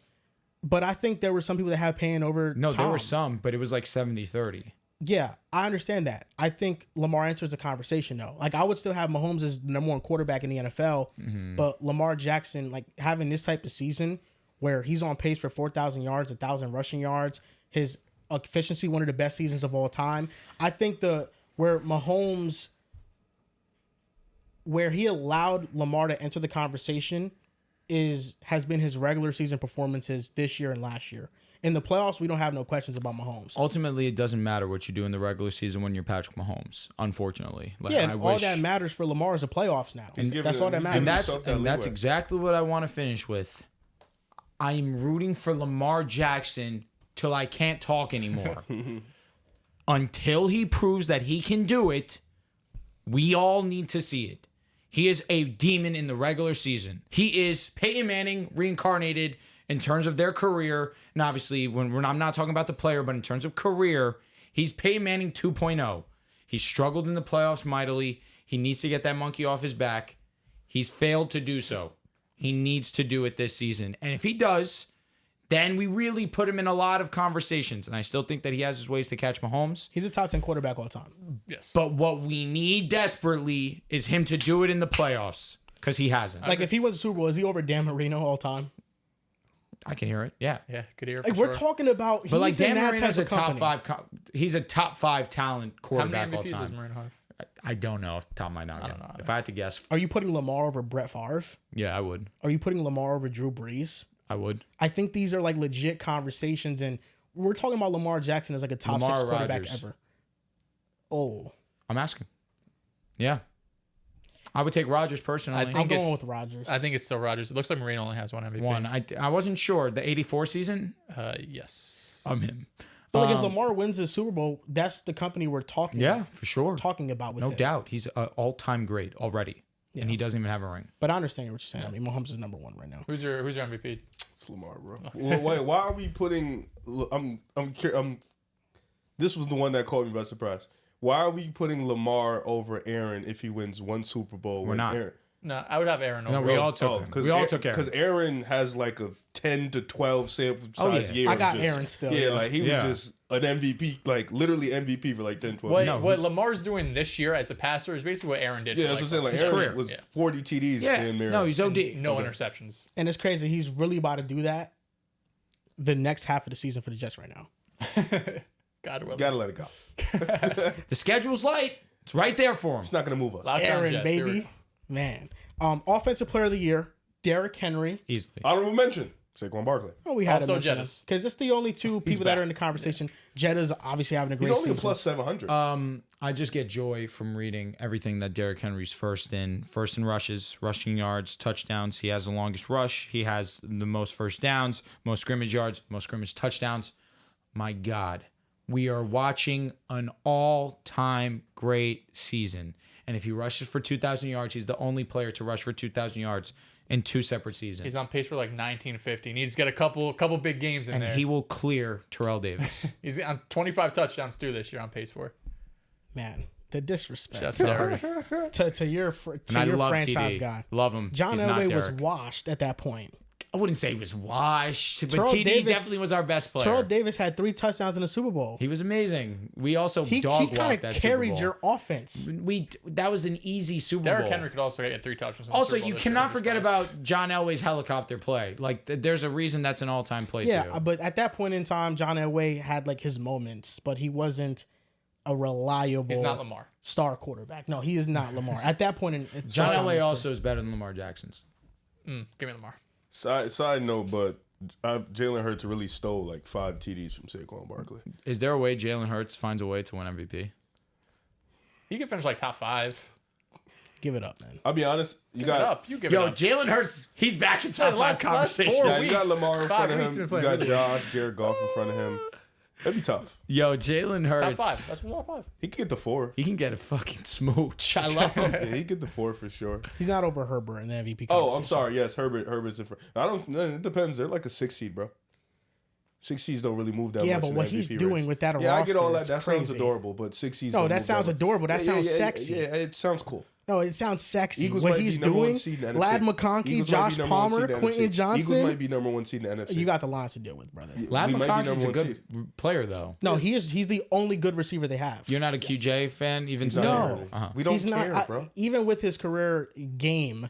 I mean, he He can has only, multiple touchdowns this he year. can only have those games when the defense messes up. Like he's not actually winning. He has multiple touchdowns, and he got banged up this season. He I'll has tell a you couple what. If games. Herbert is like a 5th seed, end of the year, They could get there. They could get to They 10 definitely wins. could get there. I mean, that It's defense because is looking like amazing certain too. teams, like your bum ass Hey, Bengals shout are not to doing the their job. Chargers social media putting you on. That was tough. No, for That real. was fucking Bolt up, awesome. man. So Derrick Henry, unanimous offensive player of the year. No one close.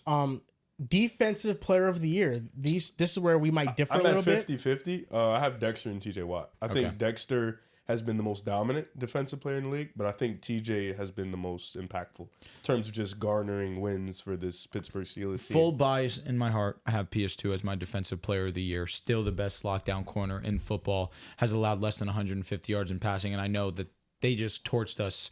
But it was not on PS2. For whatever reason, PS2 just did not line up with Zay Flowers, and I say whatever reason. They did a great job of moving Zay, and Zay just found open spots in our zone or open spots in the defense and was able to make big play after big play. But that was a big reason, though. No, for sure. Is that, you can't play man coverage on Lamar. No, you So the can't. Broncos had to go into that game with a completely different game plan than what they've been going to for every other opponent. It was tough, and obviously the result showed we got bent over and plowed.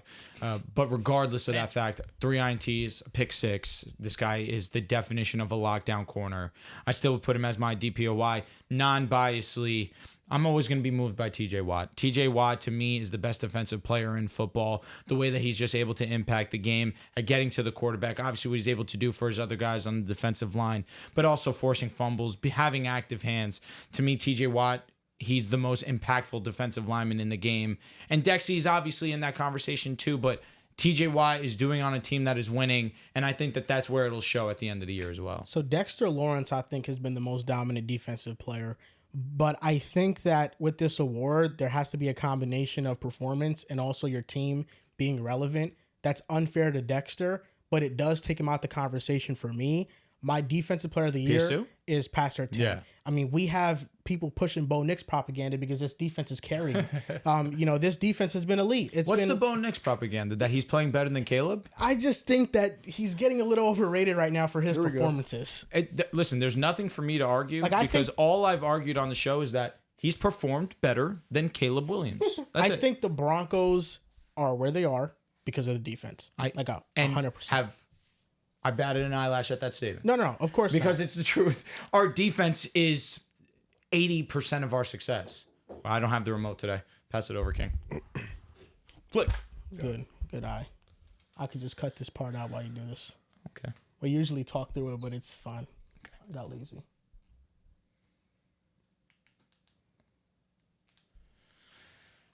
All right. That's why I have the Broncos. That's why I have Passer 10 winning DPOY. I mean, the Broncos are a playoff team right now. They're third in the EPA per play.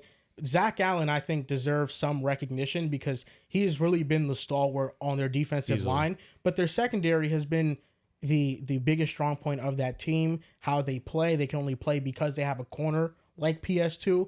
So that's why I have him as DPOY. Yeah, this was tough. This was like out of all the ones that we're doing, this was the closest one. I would have TJ Watt right now. Pat would probably be 2. Dexter 3. Jonathan Grenard's had a really good season as well in terms of pressures. He's among the league leaders, and we know how great that Vikings defense would be. But I think TJ Watt, when we did our preseason rankings, TJ Watt was mine. I was like, he's just going to win games for the Steelers, and that's what he's been doing, right? He's just going to have those plays. He's already done it, strip sacks, sealing games for them, pressures, everything he does. So I give it to TJ. You went first in this, right? He went TJ, yeah. Okay. No, He said Dexy and TJ. True. Yeah. Offensive Rookie of the Year, Jaden Daniels. Easily. Clearing There's no this. one. Wipe away. Category? Jaden Daniels, number 1. Honorable mention, Brock Bowers. Honorable mention. Fair, because he could break Puka's reception record, right? Is that what it was? He's so deep. Yeah. I don't think there's anyone else in the conversation. That's literally it. Yeah. Yeah, I think Jaden Daniels, he's more in line with and the Neighbors, MVP conversation. Ever since Andrew Thomas went out, Neighbors has not had the same type of success. So he kind of fell off. Defensive Rookie of the Year. Jared Verse. Bias. No, you don't even have to say bias. You don't have to say bias. He's in the conversation. QM, baby. He's in the conversation. He is by far and away the best rookie corner this season. I don't know about that. Who's better? The corner on the Chargers. What's his name? His name is Tarib Still. He's a 5th round pick. He's not Quinyon, with all due respect. No, the Chargers right now have the number 1 defense in the NFL. Okay, so the Because of Eagles, him? the He's a Eagles' big part of it, amazing yes. defense. I could just go and my say God. Quinyon Mitchell. He's the reason the Eagles' defense is amazing. Well, I'm not Low-key. saying he's Quinyon the has locked up reason. his side He all is year. one of the reason. And I think that the Eagles' defense over the last couple of weeks has been elite when Cooper DeJean played. I would have Cooper DeJean over Quinyon Mitchell. What? He's playing better than him. Yes, and that's when your Quinion's defense been started great being all weak. year, He's though. playing better than him. Cooper DeJean? Yes, No, he has been. not. No, he has not. The 4th and 1 stop against Evan Ingram, that was Chauncey Cooper Gardner DeJean. Jr. had the same play against the Saints. That doesn't 4th mean and anything. 1, stopping the screenplay to Jamar Chase, that was Bro, Cooper Quinyon DeJean. has locked up his side In all year. coverage, Quinyon has been the best rookie. Who was guarding Jamar Chase that game? Wasn't Cooper? He hasn't been better than Evan Williams, the Packers safety. He's an all-pro this year. As a Quinyon's rookie. been all pro. No, he is not. Safety and corner is two different things. No, he is not. No, Evan Williams plays in the nickel. I thought you said guards. safety. Okay, No, he yeah, is a safety, but he plays multiple different positions. I think Quinyon has been great. I think the Cooper thing is I don't. trash. I No, just Jared push Verse back. is my defensive rookie. Of the year. There's no pushing back. Quinyon's been the best rookie corner. No, the No, Cooper stuff was trash. my pushback is that I don't think it's been by far and away. The Chargers defense right I'm now not getting caught up in is number semantics 1 in debate. the I don't league. care. I don't think It's that's okay. because of their rookie, though. It's okay. I'm not getting into Bro, the semantics debate. secondary has been the strongest point of their team. For I the guess. Chargers? Yes. That rush defense has been pretty amazing Yeah, too. it's been coincided, yes, but I feel like their everything about their secondary- defense is hitting. Their And I was wrong secondary about has that. I'd been be the first to awesome. admit it. They've been amazing. And it's been Asante Samuel Jr. went out with injury. Right now, they're starting 2 corners, rookie corners, Cam Hart and Tariq Steele. They just signed Eli Apple off the street, and he Eli's played nuts. well. Picking But him up is crazy. These 2 corners are playing some excellent football. And Tariq Steele, he deserves some recognition. He's not a first-round pick, a high second-round pick, so he doesn't get any hype. But there's a reason why the Chargers You defense can is show him performing like love. this. Absolutely. I'm glad that you No, brought I'm his just saying, name up. I think Quinyon has been really good. He's been one of the better corners in football. I don't think Hating 'cause he's he's on the by Eagles. far and away the best corner as a rookie. I don't think he is. Just to say Cooper's been better than him, That just- was crazy. Just shows you haven't been watching the Eagles week to I week. watch them every week. You couldn't be because Yeah. Cooper he hasn't been playing every week. Quinyon Mitchell has been the most consistent defensive player we've had all year. He's been on dog mode. You're all telling year. me that the last 4 weeks, Cooper DeJean has not been better than Quinyon Mitchell. No, they probably shifted back and forth.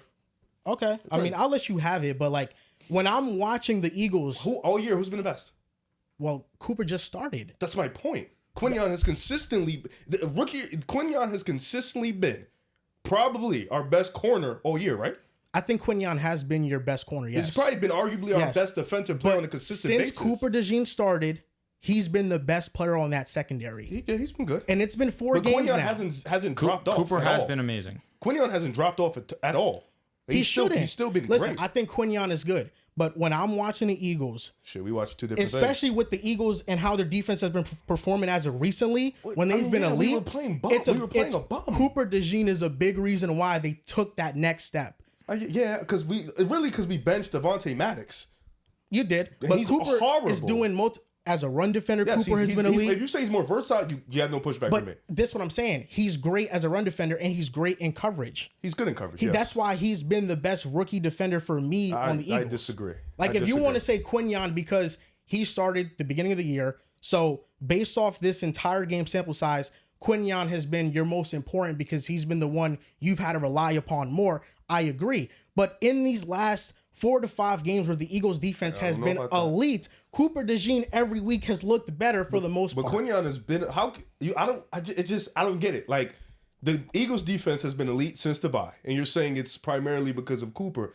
But That's when he Quinyon started, pretty much. Quinyon has also been elite since the bye. Like Quinyon has been elite all year. I don't think I think Cooper coming in definitely helps. I'm not disagreeing with that. Cooper's been But amazing. also because we benched somebody who wasn't good in his spot. Like literally, he just was not good.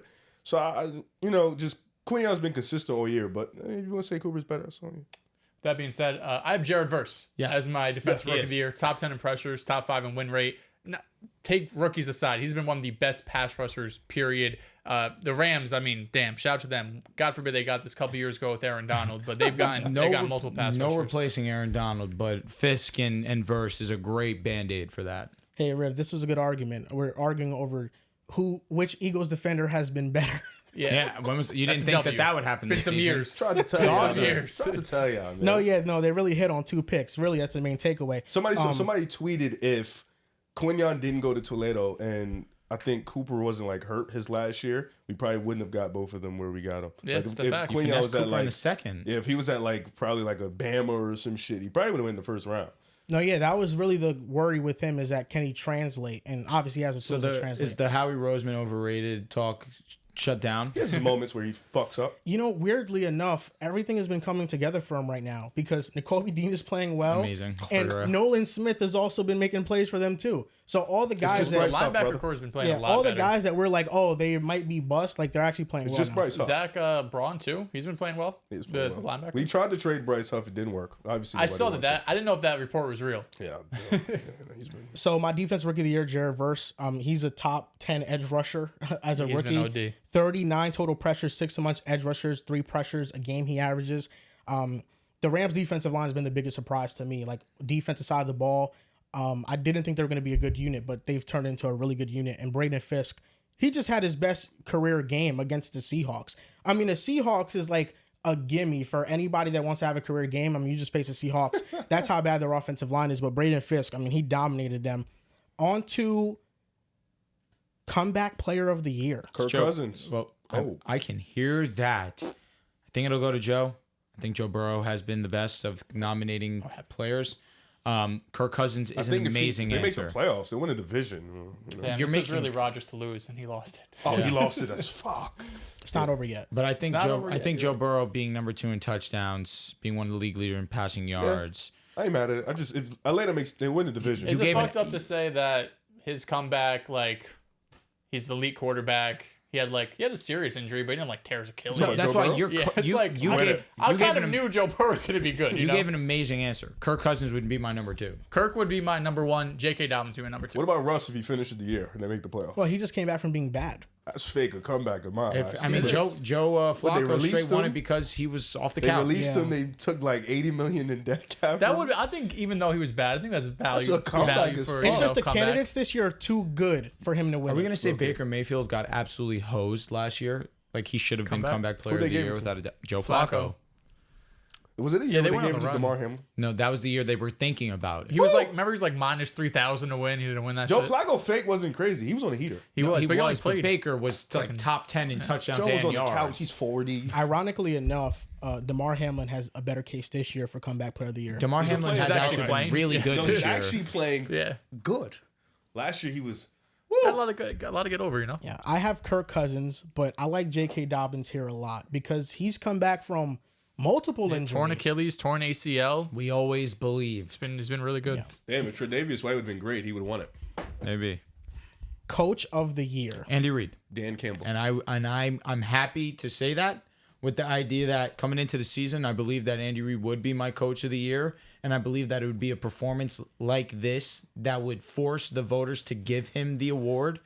Undefeated and moving forward, I don't know if there's a game that you pick against him. How can you? Yeah, I think Andy Reid's valid. Just going on what they've done over the years, it's usually just like teams that surprise you. So mine would be Dan Quinn, 7-2. This Commanders team has turned it around, just not even product wise, but organizationally. There was a report that came out, I think last week, saying there are players looking to join the Commanders. That is not something we've really been able to say in our lifetime, right? So Dan Quinn would be number 1, but yeah, Andy Reid. If the Chiefs win 15 games, which they very easily can do, he more than deserves it. I As well. had Dan Campbell. I completely, honestly, genuinely forgot the Chiefs were undefeated. Like, dead forgot. But I had Dan Campbell just because, like, Lions, top offense, dominating, good to great teams. Like, I was thinking about between them, the Commanders, Dan Quinn or Dan Campbell. So I just picked whoever had the better resume out of the record. So I had Dan Campbell for sure. It's weird because the Chiefs right now, although they don't look like that good on offense, they are a really good offense still. They're one of the best offenses. It's just ugly. But their passing game, their EPA on early downs has been kind of bad. Third And- down, though, they're number 1, right? Yes, on first down they're 22nd, second down they're 19, third down they're number 1. This is more so like a Patrick Mahomes Yeah, stat, okay. Fuck and that just like how he makes things happen in those type of moments. My coach of the year is gonna be Jim Harbaugh. I think Mike McDonald has kind of lost himself in the race with these losses. The Seahawks are stacking up, and their defense has been inconsistent. Jim Harbaugh, I just really admire what he's doing. Like, this is what I thought it was going to be, but I didn't think the Chargers were going to be this great on defense. And they're the number 1 defense in the league. And I'm just going to name you some players that are on their defense that are contributing at a high level. We know about Joey Bosa. We know about Khalil Mack, who's also been very good. We know about Derwin James and our other safety, Alohi Gilman. Now, this is where we get into the obscure names here. Christian Fulton, Oh, I who know was him. terrible last year. Jazir Taylor, who was a 2022 draft pick from the Chargers. Eli Apple came in this past week and had a great game. His best game in like a year and a half. Tarheeb Still, the rookie corner they have. Cam Hart, the rookie corner they have. Elijah Molden, they got him from a trade with the Titans. The Titans just gave him to him, and he wasn't good with the Titans last year, even though he was all right. Linebacker Dayan Henley, who's been one of their better coverage linebackers. Hasn't even been Junior Colson. Troy Dye, another linebacker, really good for them. Tier Tart and Poona Ford. This has been the nucleus of the Chargers defense. These names, I don't think people could recognize these names even if they are an avid football watcher. Like what Jesse Minter has been doing with the Chargers, how they've been able to stop the run. They have the lightest box percentage of any team in the NFL against the run, and they only allow 2 yards per carry. And it's in large part because of Poona Ford and how good he's been in the interior. Like, I don't know how they're doing this, but Jesse Minter, I think he's rising up faster than Mike McDonald in the head coaching ranks, because Jesse Minter brought an entirely brand new defense to the NFL. And we're going to see this defense be replicated across the league, but we see the success that he's having with personnel that is not elite. Like, these are good players, but elite blue chip talent, it's not spread across the field like that for them. You know, we still have a Chargers Steelers bet. Yeah.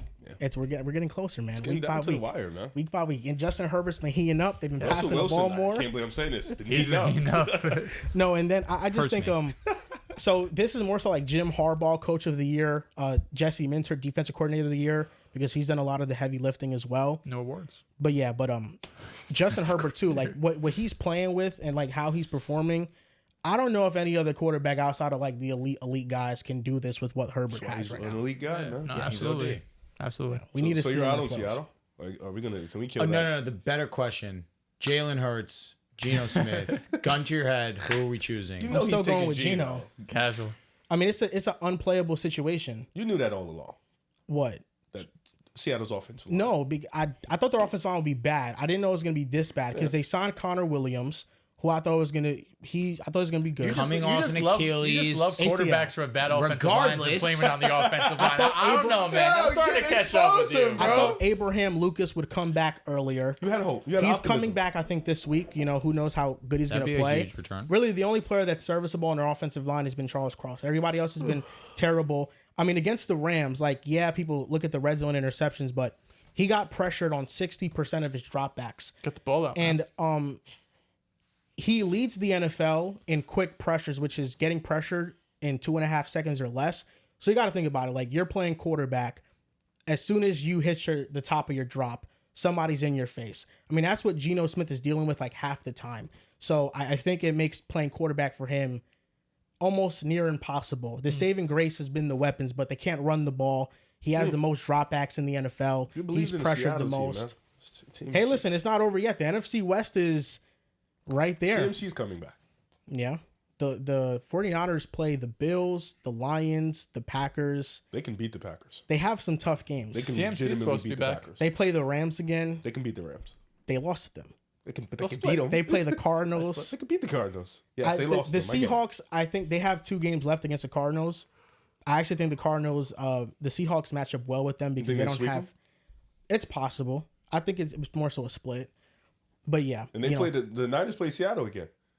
Yes. It was belt to asses the first time they played. It wasn't belt to asses. In the first half, yes, it was.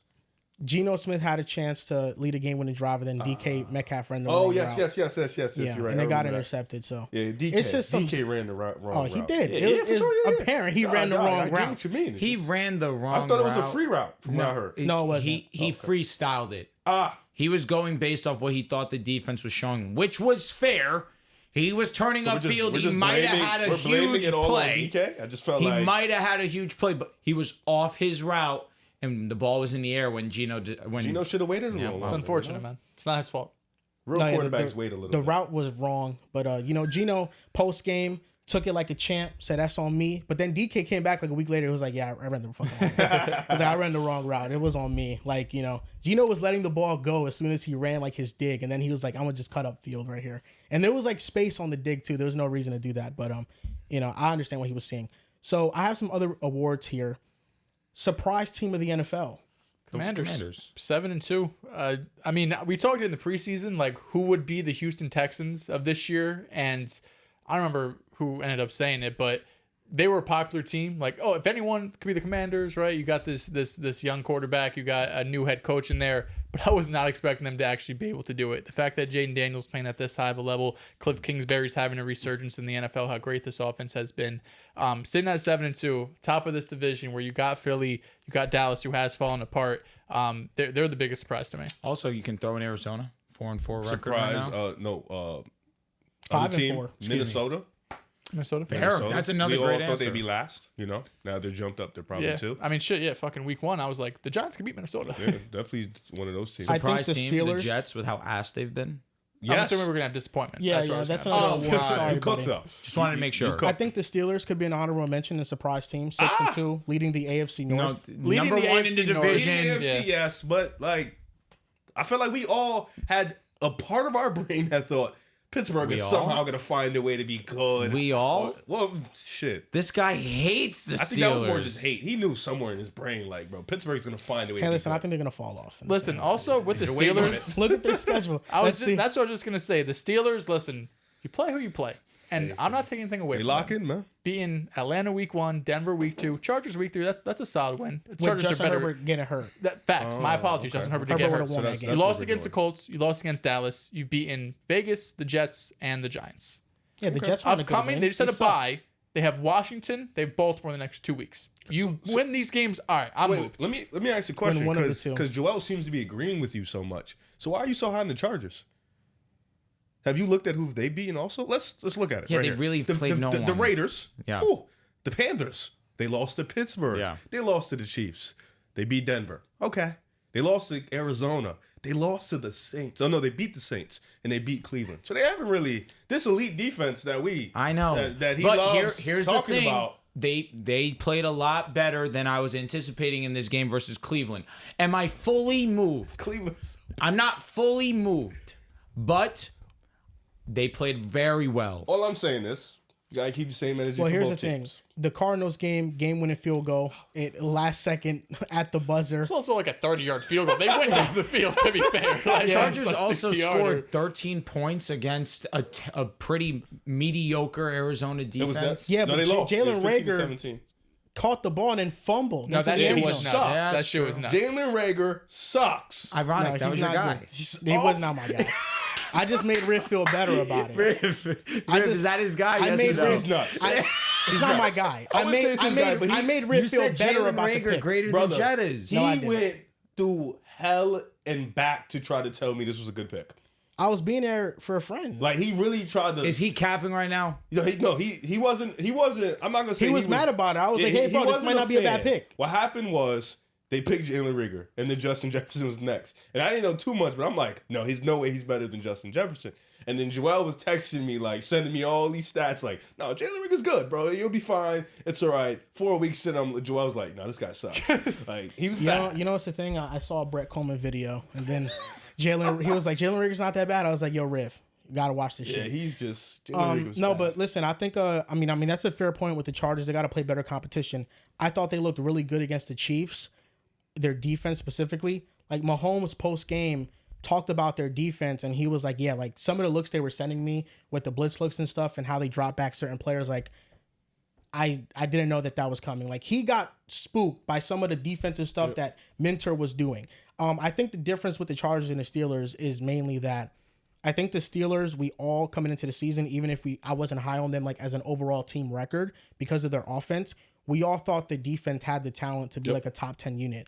I think with the Chargers, we're seeing a team that is talent really does not match the output they're giving us on coaching. defense. Yeah, and we're just noticing Well, that's been the biggest they surprise. have Titans. We can watch that. Chargers win. Unless they don't. But they have Cincinnati after that. Baltimore. These are both home games. Then at Atlanta, at Kansas City. Tampa Bay. I think Mike Evans will probably be back by should then. be. Then Denver, New England. So these next 5 or 6 are really going to tell us about this defense. I That think they're a good Bengals comp, game though. is going to be good. That's what I'm saying. Bengals, Ravens. And it's prime time. Herbert So- versus Steelers, Burrow. Chargers is a good comp. I would Justin Herbert. Yep, Just take I that. respect You know that. what I mean? Like, Disappointing team. I think it's the New York Jets. Number Jets one. number one. Yep. I would have Dallas number 2.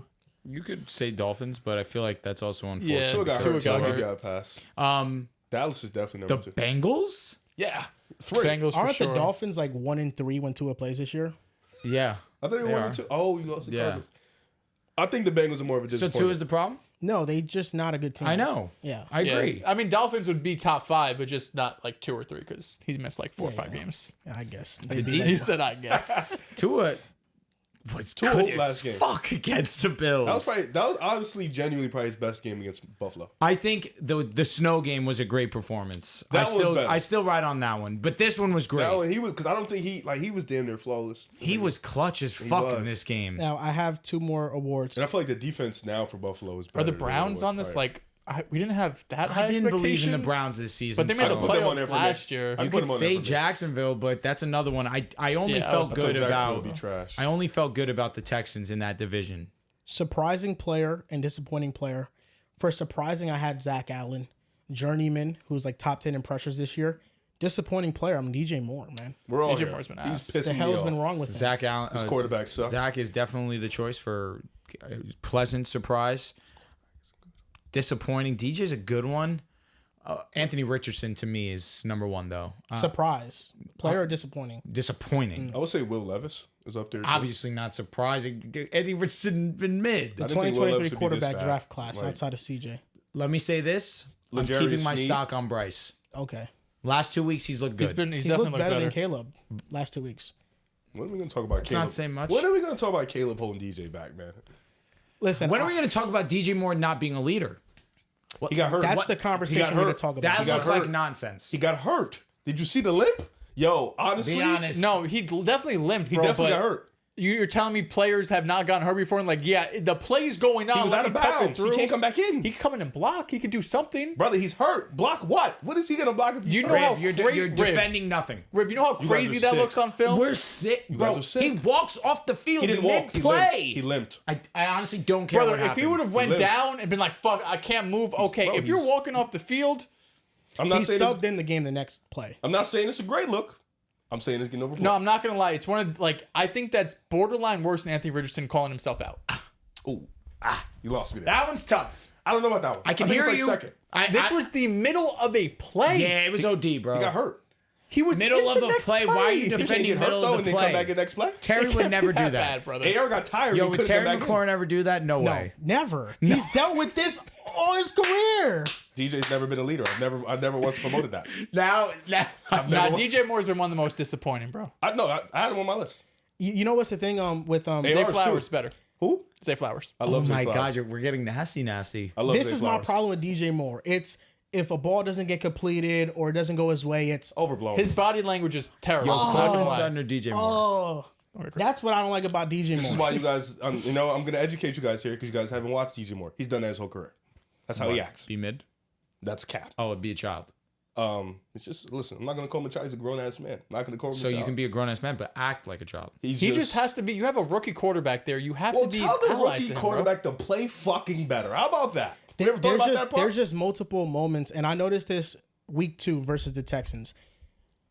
DJ Moore is just lazy. Like he runs his routes lazy. They're sloppy. I didn't see that. They're half I don't speed. know. Like I didn't. You know what it is? Like he's never done this, so I can't sit here and say he's lazy. bro. DJ Moore. No, this year I'm not. I don't think he's a lazy person. Wait, Rome is better. Who's Rome better? is better. Who's been playing? Rome's been playing better. Okay. He's also a top 10 pick. I mean, if he's ends up being better, it's not crazy. No, not at all. I don't think so. Is DJ Moore a top 30 wide receiver right now where we stand? He's not playing like a top 30 wide receiver. Is he top 40? He's not playing like a top 40. Oh my God. He's top 40. I know. I was stretching He's not- Right now, he's in Gabe Davis conversations. Gabe Davis is worse than him. No, he is. Like, No, legit- come on. He'll bounce back. I don't know. This year is just.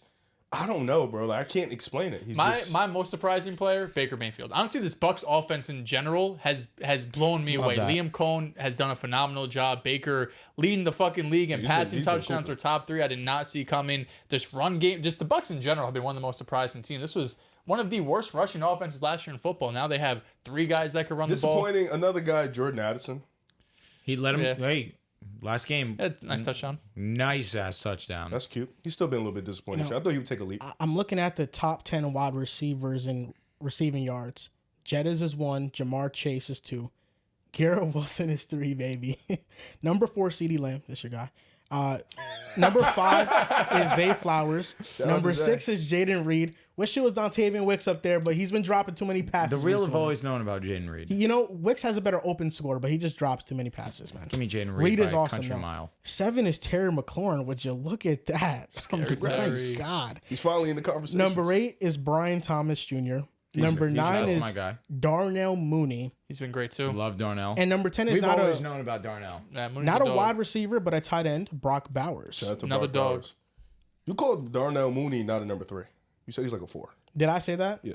You used Probably. to disrespect the fuck out of him. Dude, Just actually, fucking- Justin yeah. Fields made You him should look like talk some that. nasty No, shit about the last Darnell year in Mooney. Chicago was ugly, but those first years in Chicago, first 2 years, he was fucking 1,000 nice. yards with Justin Fields is impressive. Listen, any statement I made on Darnell Mooney was an indictment on Justin Fields. I respect that. So anything I said about him is just What about basically- DJ Moore? Justin 1,300. Fields. So when are you going to start making like... He's just force feeding him. He just had like 2 huge games where he went crazy force last feeding? year. Who the fuck else he's going to force feed? Darnell Mooney, Equinox, St. Brown and shit. Cole Kmet. Velez Jones. Equimius. Oh, whatever his name Equinemius? is. I think it's Equinemius. I don't know. They have a podcast. It's kind They of do. cool. They do. Watched a little bit. So when are you going to start talking shit about Aaron, man? Aaron Rodgers. Holding your wide receivers back. Garrett Wilson's top Garrett 3 Wilson's yards. 30 receiving yards. Garrett should probably be 1 if he wasn't open and not getting the ball. No, you're right. He should be number 1. Yeah. I mean, Aaron Rodgers with you. didn't hit I'll him. be honest. Hey, I'm rooting for last season- Devontae Adams like my last life season left. depends A on it. lot. How much Jet is up on Garrett? 783. Garrett's what, like 650? Something like that. Yeah, it's brother. Garrett also has on his bye. Let me also ask Yeah. a question. I've been thinking about this. Did Rashee Rice get injured against the Chargers? I think so. Yes. It was a game he threw the interception. So now that's a blemish on that game for them. What? This Oh. amazing Chargers performance against the Chiefs. They lost their number 1. Low key. I'm just saying, something to look into. I love this Broncos Chargers Chargers rivalry scored you 10 got going points. on. I had to make it up but also for the fact that Jim Harbaugh betrayed me. Fucking bastard. Yeah, he did get injured. Yeah, against the I Chargers. thought so. Yeah. I have a bet with. Oh my God, me and Justin Pugh have a bet. You do have a Jamar bet. Chase versus Jettis. I was down bad for like 2 weeks. We're back. And you picked Jettas, I'm assuming, right? Yeah. No shot. No, I was picking. Yo, the Bucks. in that conversation, do you know my pick to lead the league in yards? Who? Nico Collins. For real? Damn. He was close. Yards per game. He'd be there. You were I close. was hurting. Yeah, he was close. He's been out for dumb long, bro. That's over. But early on, He could put up what like number is he now? He's like He's 10th. top 15 still. I love He him. can put up like $3.50s, get back in it real fast.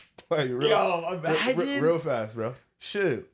Listen, man. I love Nico. Anything, Nico's my he guy. should be back like either next week or week after. So Nico Collins, AJ Brown. AJ Brown. AJ Brown can't stay on the field. But Man, when he's Dehls. on the field, Nico brother. also can't stay on the field. When They AJ had is they on had the field. Garrett in the gutter, man. They did. He came back. Thank God. Thank God for Devontae Adams. Wait, is Benjamin St. Forbes? What is his name? St. Just. Is he good? He's average. Smitty's gonna Commanders fuck him corner? up. Canceled. Smitty's I was been looking at that all fucking day. Smitty's gonna fuck him up in 2 weeks. I was just thinking about that. Said Well, skins they on moved it? both of these guys around. They moved AJ around. They moved Smitty around. Bro, Smitty's been, last 2 weeks, man. He's been making me nut. Me too. Like He's been OD. like he's when I he got gets- him in fantasy. in the fourth quarter, man. When he gets the ball, it's just like The last two, he's had 2 insane touchdown It's catches. just- Let me know what you guys think of it. Yeah, I mean, Garrett Wilson had Player of the Year for a couple of days. Oh, Garrett's clear, so I'll be honest. Toe tap, come on, stop. toe tap back in the end zone. And honestly, that touchdown was Mickey Mouse, the DK shin. However, That shit was down as fuck. It was so down. let me know what you guys think of this trade. I have Jalen Hurts as my quarterback, so I really wanted Smitty. You probably should trade him then. Who? Huh? No, keep going. I'm listening. Different league, bud. You can't hang with me. I wanted Smitty really badly because the schedule is mwah.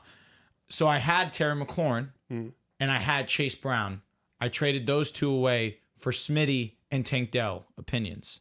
The thing is with Smitty, sometimes Hurts doesn't give him the ball. Sometimes he does other things. So, but AJ might not play this week. So if he doesn't play this week, you'll see a lot of Smitty. But if AJ's out there, Would you believe me if I told you last 2 weeks, Smitty's outscored Terry McLaurin? And that's No, the 2 he's- weeks that I've had him. but those like he went the game before. He walked into the fourth quarter with 11 yards, 1 reception. Do you know what I'm actually hurting about? Chase Brown. Yeah, he's in a dog. I'm sick. My running backs are pretty good, though. I have James Cook. I have Kyron. I have Ramondre. Here we go. Smitty or Terry? Terry. Okay. It's close. It is close. I'll let it be close. I'll take right Terry. You know, right I now, think though. it's so it sucks so much that Terry's having this breakout season now because he's like 29 years old. Yeah, now. no, Oh, dead shit. ass. Is he really? Yeah, Yeah. he's like That was 29. fast. No, He yeah. came out old. He Really? did. He was The 24. Yeah, the Commanders wasted 5 years of this man's career, bro. I mean, he has his little one case. He does. He Little has those 1,000 1,015 yards. Yeah. Well, yeah, I mean, 1,001. he's been a consistent 1,000-yard receiver, but Hey. he hasn't been able to have a breakout year like this He's having it because he's now. had no quarterback. Shit, he's doing it now. Oh, yeah. Yo, you're annoying for I mean, he's just showing what he's always been. He's been a demon. You know, is. I have this one game-winning play. This where my love for Terry McLaurin grew a lot. So I played as the Washington football team in a connected franchise Madden league. It was a random one that I found on Reddit. I just joined it. They had every team filled up except for Washington. So I was like, all right, fuck it. I'll play with Washington. And I played in this league for like 2 seasons. The first season, I got like a 2-6 football team. I ran it up with them, and I finished the year 9-8, but I missed the playoffs because the NFC was loaded and where I played. And then the second year, I started out really good. I went like 8-1. I was one of the best teams in the league. And in the playoffs, I had this highlight where it was at the time Dwayne Haskins was a quarterback. Rest in peace to him. in peace. He was on my a team. minute ago. I just call a play action deep shot. 1 second left in the fourth quarter. This guy's up on me. I'm at like the 30-yard line. Why do I remember this? I think I might have told you this. Yeah. I have the highlight clip. I have to find it, but I have it. I know I do. I just play action and Terry McLaurin's on a post and I just throw that shit. And Terry catches it and fucking takes it to the house. And Terry, I swear to God, like he was like a 74 overall. And every game I put up a $150 with him. And I never got like the development traits. So That's he was crazy. always a normal. And then I asked the commissioner, like, yo, look what I'm doing with Terry. Can you like bump him up to a star? They told me no. Like What? they were like, I have to do it by like the means of the game. They have to give me that development. That's corny. So I was like, okay, whatever.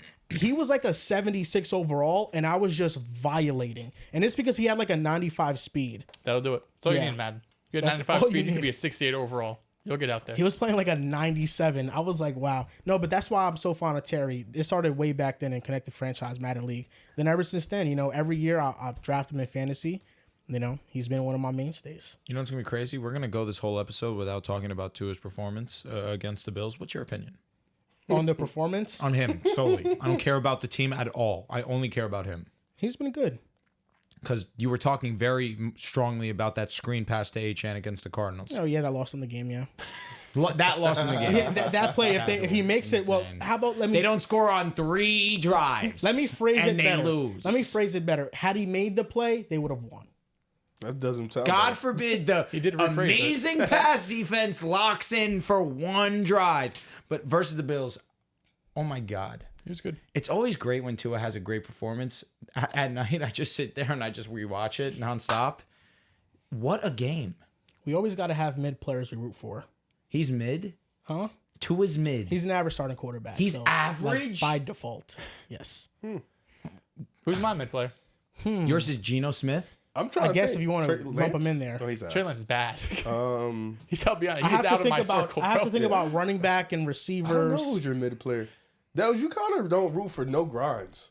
No. I've been here with Here's Lamar Jackson for Jamison years. Williams. I've Tua been here with Tagovailoa. Jalen Hurts for years. You have. Anthony They just- Richardson.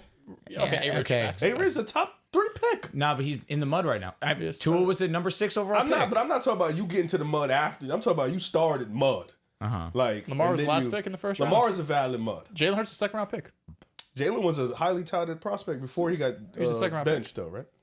Yeah, well, no, he went to Oklahoma, then When he were you a broke fan? out. Let me get that. I really didn't become a fan of him he until got he got drafted. drafted. That's valid. Yeah. That's calm mud. Amon-Ra. What was he? 6th round pick, 5th round? Fifth. pick? Yeah. 4. Real, that's real mud.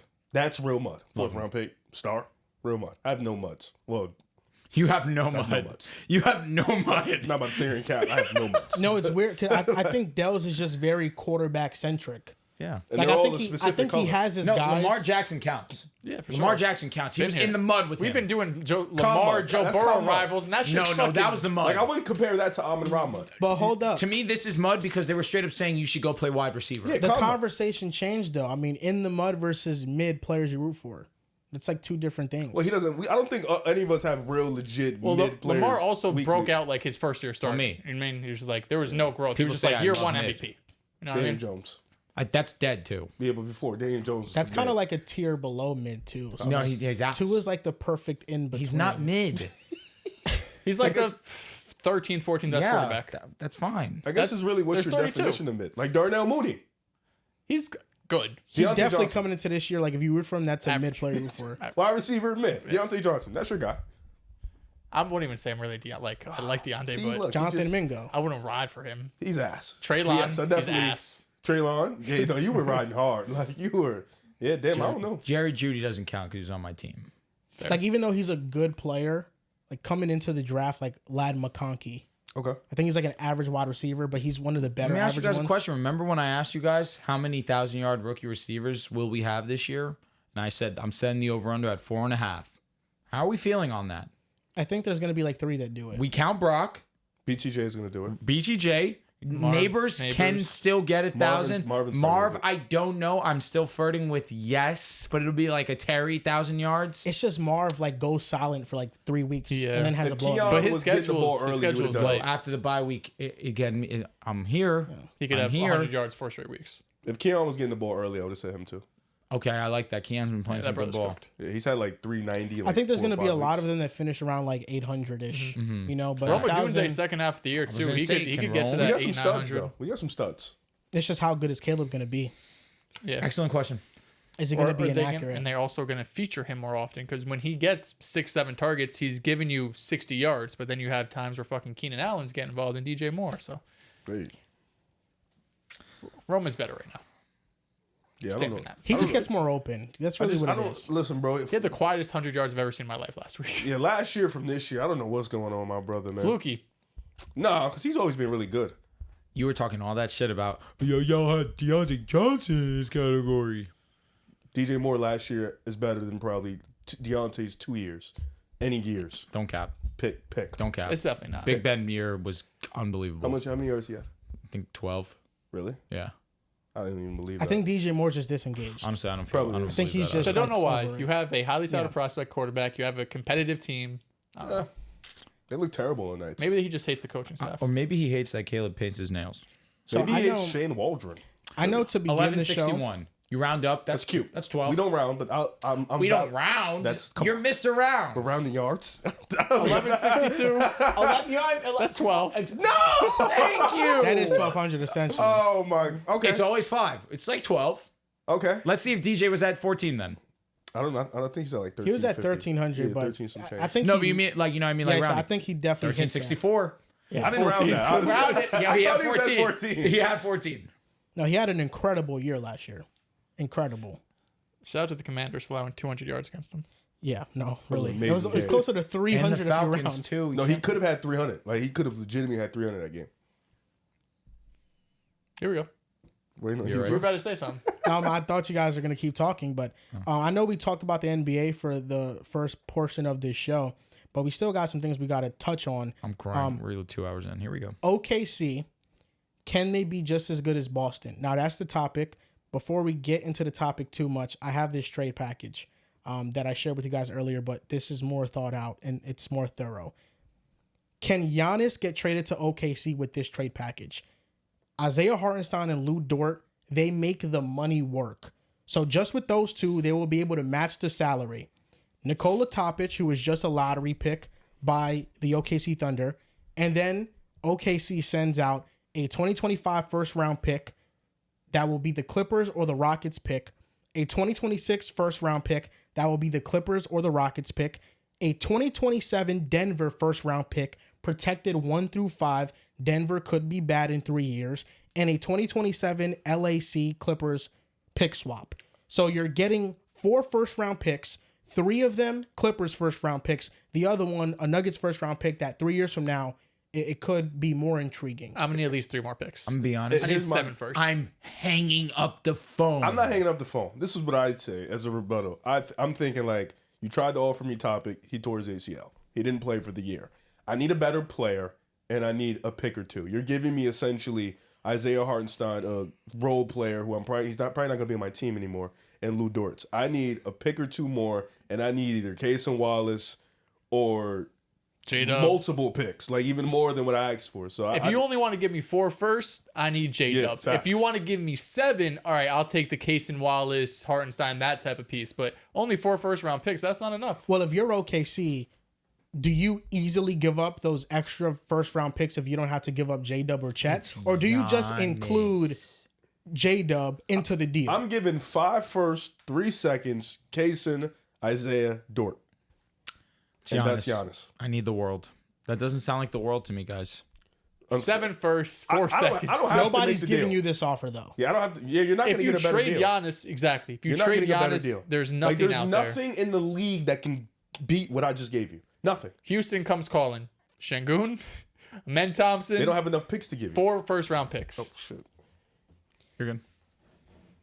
Men Thompson, Şengün, 4 first-round picks. But isn't it crazy that OKC has the assets to make a deal like this? Like they could, either if they include a young player like J-Dub or Chet, J-Dub is more likely, or if they just include the treasure chest of draft picks that they have. Like we can realistically It's a league see OKC pair Giannis with SGA, with Chet and J-Dub, and they still have depth around those players. Because they have They Aaron Wiggins still on have 3-year draft deal. picks. Like they would still have picks Yo, every bro, year. the shit They would is have their crazy. own picks. They would Yeah. still own their own That picks. Paul George trade fed families. Yeah, thunder up. Oh, we're here, buddy. I've been here. Do you want to do Would You Rather? Save for next episode. We could do a Would You Rather. Here we go. You don't have it on the stand? I really thought he was going to have it on It's standby. got here, bro. This is a joke. Would you rather LaMelo Ball edition? Here we go. Hey. I tell you what, we were interested in one person's answers. We are more than the rest. overreacting like fuck, and I hope you name that bum. We're coming right to it. First name up, Tyrese Haliburton. Give me. Let me also say, He's so trash. He's really a no. You, Joel. You really was geeked about those runs. I tried to tell you. He still can't go left. He still can't create a bucket, bro. He's so bad. Oh my god. And the in-season tournament is gonna come up, and he's probably gonna play good. And then the back end's gonna happen. He's gonna play like shit. And what are they gonna say? He's hurt. He might still be hurt. They might still be telling us he's dealing with a hamstring injury. It's just sad, bro. I honestly, like, all you could do is laugh. Tyrese Haliburton, I don't. He doesn't speak for me. I'm a big fan of you. Hopefully you see this on TikTok. I'm still riding with you, my boy. I think Tyrese is gonna be great. bad You vibes. wouldn't have appreciated Steve Nash's game if you were I around. adored Steve Nash. So why? it's 'Cause he's hard. better. Why it's hard to understand why you don't like Steve Nash Tyrese. is actually break a man down. You said Consistently. Tyrese is a poor man, Steve Nash. Okay, that's valid. You said he's. You say any statement back from Actually, show you us didn't. that You didn't say poor man's. You said he's Steve Nash like. He plays like I Steve hate Nash. that for you. I do. He plays like Steve Nash. The answer is LaMelo. Listen, if LaMelo Ball continues to play like this, not even like this, he just play better than LaMelo for the entirety of the season, he will be over him. But right now, 2 weeks into the NBA season, I'm not ready to make. You that said that he was the most overrated player in basketball, when in reality, it's Tyrese Haliburton. I think LaMelo, he's been playing really well. The Hornets are second in 3-point attempts per game. They've Fifth changed game. their entire offensive identity. I do think LaMelo is still very turnover prone. I don't think he gets to the basket nearly enough, but he's taking like 13 threes a game and he's making a lot of them. one of the best shooters in the league right He's now. one of the league leaders in scoring right now. So right now he's playing at a very high level. If he continues to play like this and he's consistent, then I will reevaluate my opinion and I'll have a different opinion on him. But right now I'm going off the 4 seasons that I've seen him in the NBA. 4 or just that 2-month period from last year.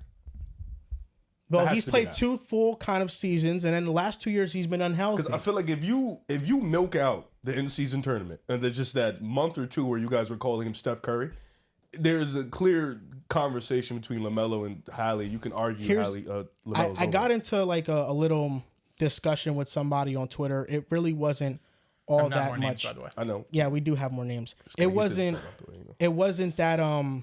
We were just talking about LaMelo and Haliburton, and I just did some digging and I looked at the stats because right now, obviously LaMelo Ball is playing way better than Tyrese. Tyrese did just have a 20-point A lot of people double playing better than Tyrese last right now. night. So you Is he the could. DJ Moore of the league? Oh my God. But like DJ Moore's just disengaged. Hallie's just not playing well. Yo. You know, like Yo, he's spitting. DJ's talented. Hallie's just They said that Pascal Siakam wasn't the best player on that They team. said Andrew Nembhard couldn't clear him. That I still don't know. It's not hard. Nembhard has not been good so far this year. It does get hard to watch him sometimes. His offensive game could get ugly. If he can't get a switch, it's really past the ball. It really just is cross, step back.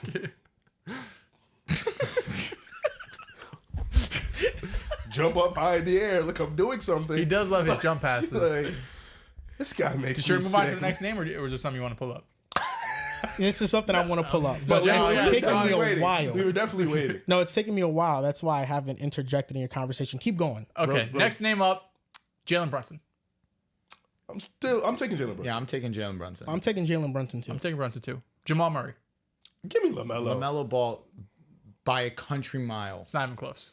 LaMelo Ball is better. Right now, we're seeing Jamal Murray He's always been more in talented. the playoffs, in the Olympics, and right now, I think he's lost a step, and it's unfortunate. But I too. think that knee is bothering him. I'm gonna be honest. LaMelo's always been more talented than Jamal, but Jamal had the playoffs and stuff like that. So I'm nasty for thinking about Jalen Brunson. A little bit low-key, too soon. low-key, Too soon. way too soon. I'm thinking about it. that's I'm not gonna lie. LaMelo needs to do this for an That's entire a 30 season. point per game Yeah. dog. But imagine him in New York. I don't see my I mean, God. Brunson's a walking bucket no matter where he's Agreed, but so is LaMelo. Nah, but Brunson's like 3 levels, mid range. The three levels does move. I'm me. not gonna lie. I don't think LaMelo and Brunson are the same tier Mid-range, right now. post game, finishing. No, like they're not the same tier. It's okay. Next name, You'll Trae get, to that. Young. You'll get there when you get there. Trae Young. Trae Young. Ooh, give me Trae Young still.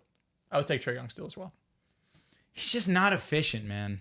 Yeah, take some. He's other not guys. efficient. And you want to talk about another guy that's turnover prone like hell. It is Trae Young, but he does lead top offenses. I'm leaning LaMelo. I think it's Trae Young. He led a team to the Eastern Conference Finals. Averages basically Isn't that funny how he uses that as an argument? averages basically 28 and 10. Look at him, Nah, he's it is smiling funny ear to as shit. ear. He knows- It's just it's funny as insane. shit. LaMelo's not a winner. That's his problem. And not that he's not a winner, just that Trae Young has some signature moments to him. And I think right now he's in an awful situation in Atlanta as well. Like, what are they doing over there? I think they've built some good wings around him. They're trying to make it more Trae Young centric, but his growth has been stunted with playing with players that don't fit him, like DeJounte Murray for the last year or two. So I think it's still Trae Young. But listen, LaMelo Ball, like when we talk about ceiling, like, yeah, LaMelo Ball's ceiling is higher than Jalen Brunson's. It's higher than Trae Young's. LaMelo Ball is 6'7", 6'9", and he can shoot and he can dribble. It's beautiful. And if he locks in, can play defense, like potential-wise, yes, it's all there. That's really that what side it is with is- Jalen Brunson. I see the potential of what LaMelo can be. And he's doing Brunson's it so like there soon. already. Agreed. That's why I hear you guys. Yeah. Next name, Damian Lillard. LaMelo Ball. If you ask me if I want to win a championship tomorrow, This shit fake funny for them. like if I want to win a championship tomorrow, am I picking LaMelo or Dame? I'll still go Dame. Fuck. This is tough for But Dame. let me ask you a question. Is Damian Lillard alone? Would you rather? Give me Dame still. If he's alone, I will take Dame. Dame is still a walking 30, 35. Give me Dame. If he's playing alone, He's Damian with Jimmy Lillard. Butler. If he's with Jimmy Butler, that's a- Dame or LaMelo on the Heat on that team. give me LaMelo. Give me Dame. I would think Jimmy I'd would Dame. defer easily. Yeah. Thank God. Give me Dame. Next name, Darius Garland. Nah, you take LaMelo. I would But take LaMelo. we're walking back into that Garland, Hallie yeah, we're conversation. here, man. Yo, We're shout walking out to back- the DG fan We club. are walking the fuck back to that Hallie conversation. The real for always sure. knew about DG. Shut up. What do you mean? You stop. Do we want to have this conversation right now? I'll happily have it. You do what you I were was the saying. highest on the Cavaliers coming into the You season. were also the And lowest what was on my main? Darius Garland. What was one of my main points? He does Darius Garland's gonna be back this season. We back? can't forget that You also were clowning him all the last season. as fuck. because he After was he mid. broke his jaw. Yeah, he did lose like fucking 15 That's what I'm pounds. saying. Like, what's wrong with this guy? He was just loves mid. to forget that. All I was being was honest. But I think there was reasons for why. and he I'm was not being going to mid. disagree with that at all. You've been on the Cavs wave for 2 weeks. You were on his ass all year last year. We need to Deserved. We need to gain some. We do you were all mean? pretty high on the Cavaliers, though. But agreed. But again, I said I was the highest. I didn't say you guys weren't. I'm the highest on Garland. I said I so was the you- highest. You know, What seed did you have them? Like third, Three, right? yeah. We had them, what, 4? 4 or 5, something Yeah. like that. We So, all had them. yeah. Did you? Technicalities. I didn't have them loaded. You didn't have them 4. I think I did, yeah. I don't know. No, where you I had the them. Heat 4. think I My might have had memory's Cavs too like good. 6. Facts. My You did have memory's the too Heat good. Yeah, Yeah, that- the that Heat Heat Number shit 1 was was the nuts. Celtics, number 2 was the Knicks. and 3 was the Bucks. Because you were high on Yeah, Milwaukee. I know. Yeah, the Cavs My were mind 5. is I very think I had them sharp. 4 or 5. Yes. It was one of those two. I got a few names left. Tyrese Maxey. Ooh. It's LaMelo. It's not even close. Oh, not even close. No. It's fake crazy. Maxey is But you picked special. Hallie? He's good. Haliburton's better than Maxey. Oh, You know- Maxey's a better scorer. By but, like, far. a point guard, like a Well, Maxey ain't yeah, really a point Haliburton's guard, better. to be fair. Maxey cannot He's a combo initiate offense Yeah, for he's his not. team. Well, his team sucks. Have you seen This the guys team right after now is him? bad. They're playing Gabuda Ubezili. I mean, we saw. First of all, he was the cooking. fuck? I don't know if I said his name. Yabusele. Yeah, him. Yeah. Yeah, You come say that one more time. Yeah, he said some weird Yabusele? shit. I don't know what the fuck he said. he Whatever, said like- Gaba Yazali. Like, whatever I his definitely name do is. think like they're the same age, so this question you get more of a straightforward answer with them when you ask it. True. If you're building a team around Haliburton or Maxey, if people are picking in a poll, I think 8 of the 10 people will pick Haliburton. I can poll it. We can pull it. I can poll it. You know, we have fan bases. We can just poll. Yeah, Haliburton's like the most hated player in the NBA right now. Good. 3 names left. I'll take LaMelo though for Maxey. De'Aaron Fox. I'm I'll gonna still take go LaMelo. De'Aaron Fox. Okay, I'm taking LaMelo. Fox is an intriguing guy. He's an. I think I would take Fox. That's close though. Fox just learned a 3-point shot. And he But takes he it a little hits bit them. too much does. sometimes. He's an intriguing player. I'll go Fox. Kyrie Irving. Kyrie. Take Kyrie. Last name John Morant. John Moran. John Moran. Ja too. It is John Morant. I got it. I found it. So, okay, over the last 2 seasons, I'm going to start with 2023 and 2024 first. Yeah, LaMelo didn't play many games, but when he did play, he played well. Like, LaMelo was putting up great numbers last year before he got hurt. Haliburton, 68% at the rim. LaMelo, 56% at the rim.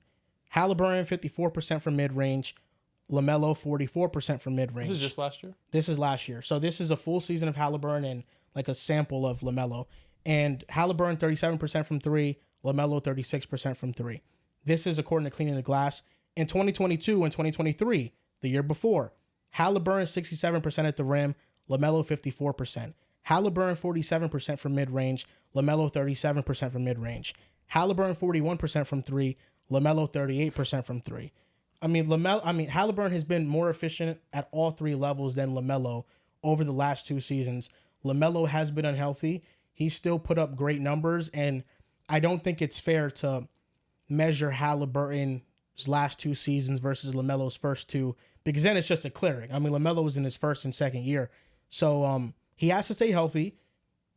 This is the year where we're going to get more information on the 2, like based on what they do. If LaMelo has a better season, then it's the 5th year. You just spoke so strongly, so quickly. About what? About LaMelo Ball. I think LaMelo is a talented player. He's the single most overrated player in the league. I said point guard. Yeah. I said point guard. Semantics.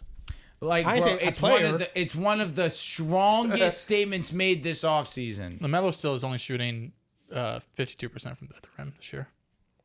I mean, you just said you're thinking about putting LaMelo over Brunson. Like, yeah, It's the potential. That's overrating him. No, agreed. And I agree with that. And I feel like I with- said I was wrong. I feel like with LaMelo, a lot of the times it's the idea and not what the actual Maybe on-court it's some product has shit. been. This year, yes, he's been otherworldly.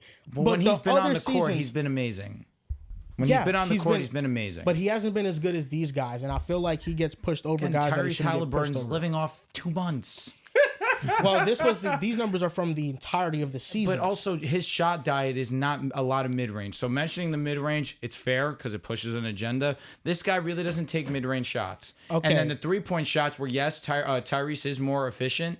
He also, LaMelo shot 38% on 11 attempts a game. Okay, so here's where your argument falls apart. Let's hear it. Last year, Haliburton. Okay, in 20 games, yes. Yeah, okay, but these are the 2 years. I have the attempts here too because somebody asked me for them. So last year, in 69 games, Haliburton attempted 4.4 mid-range shots a game, 54% on those.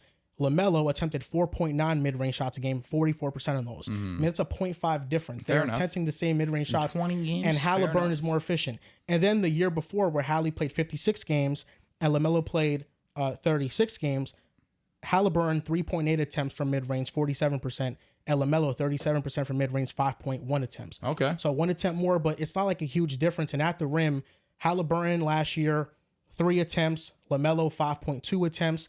The year before, it was 4 attempts at the rim versus 4.1 attempts.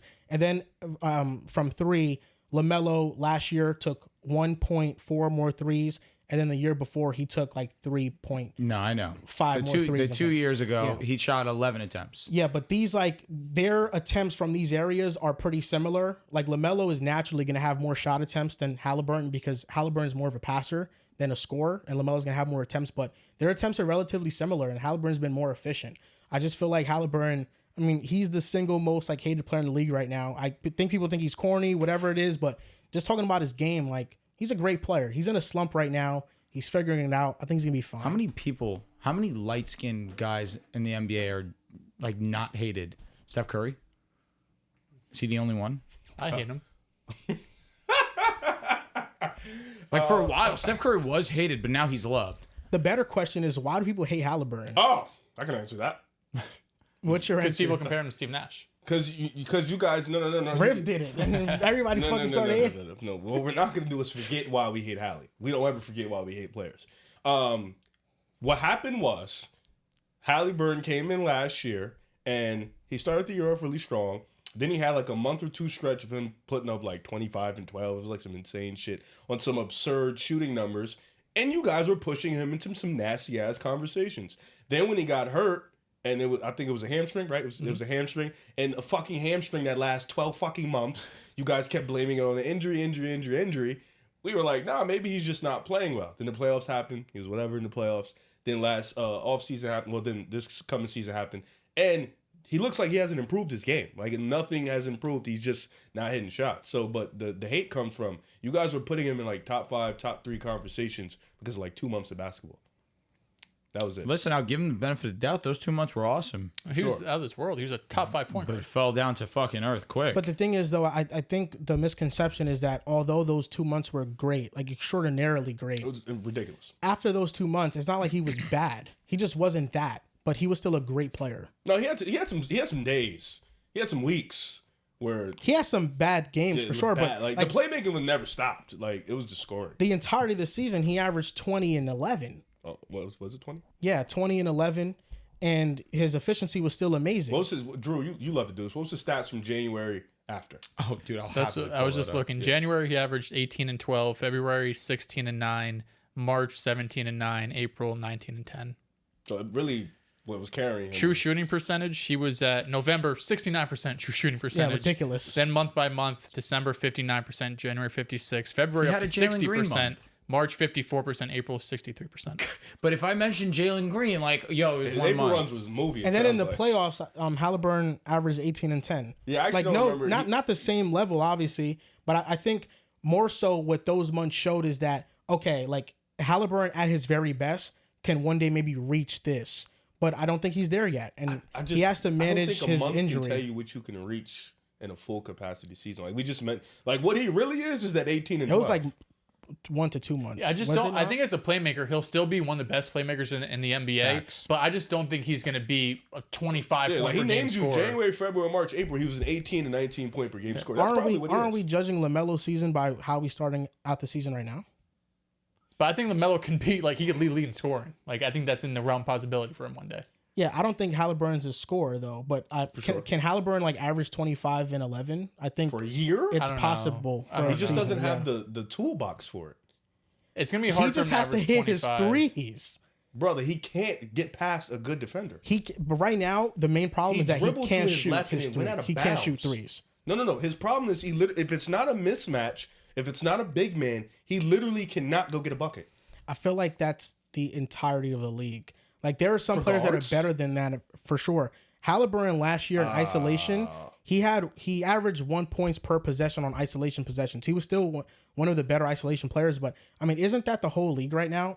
You're getting mismatches on switches. No, because I think even guards. like there are some players that are better at ISO. LaMelo's a better isolation Sure, player but than I think as a Haliburton. guard, you need, like even Darius Garland, who's a low end guard, can probably get more into his toolbox against the top defender. Like He does. Yeah, He has- he has by a- far. His bag is a lot deeper. Yeah, that's what I'm saying. So it's like Melo's. And he's faster. And that one he was great, but I don't have the numbers in my brain, so I'm just guessing here. But I can probably guess a lot of that was mismatches towards bigs, and like if you can't find the mismatch and you still can't go get a bucket, that's like really troubling. Like as a Hallie, guard. 2 years ago, 2022, 2023, he shot 40% from three. He averaged 20. Last year, it came down a bit. He was 36% from three, still averaged 20. So I mean, to take a 5-point jump when you're ready at 20, 36% that takes a from lot. 3, huh?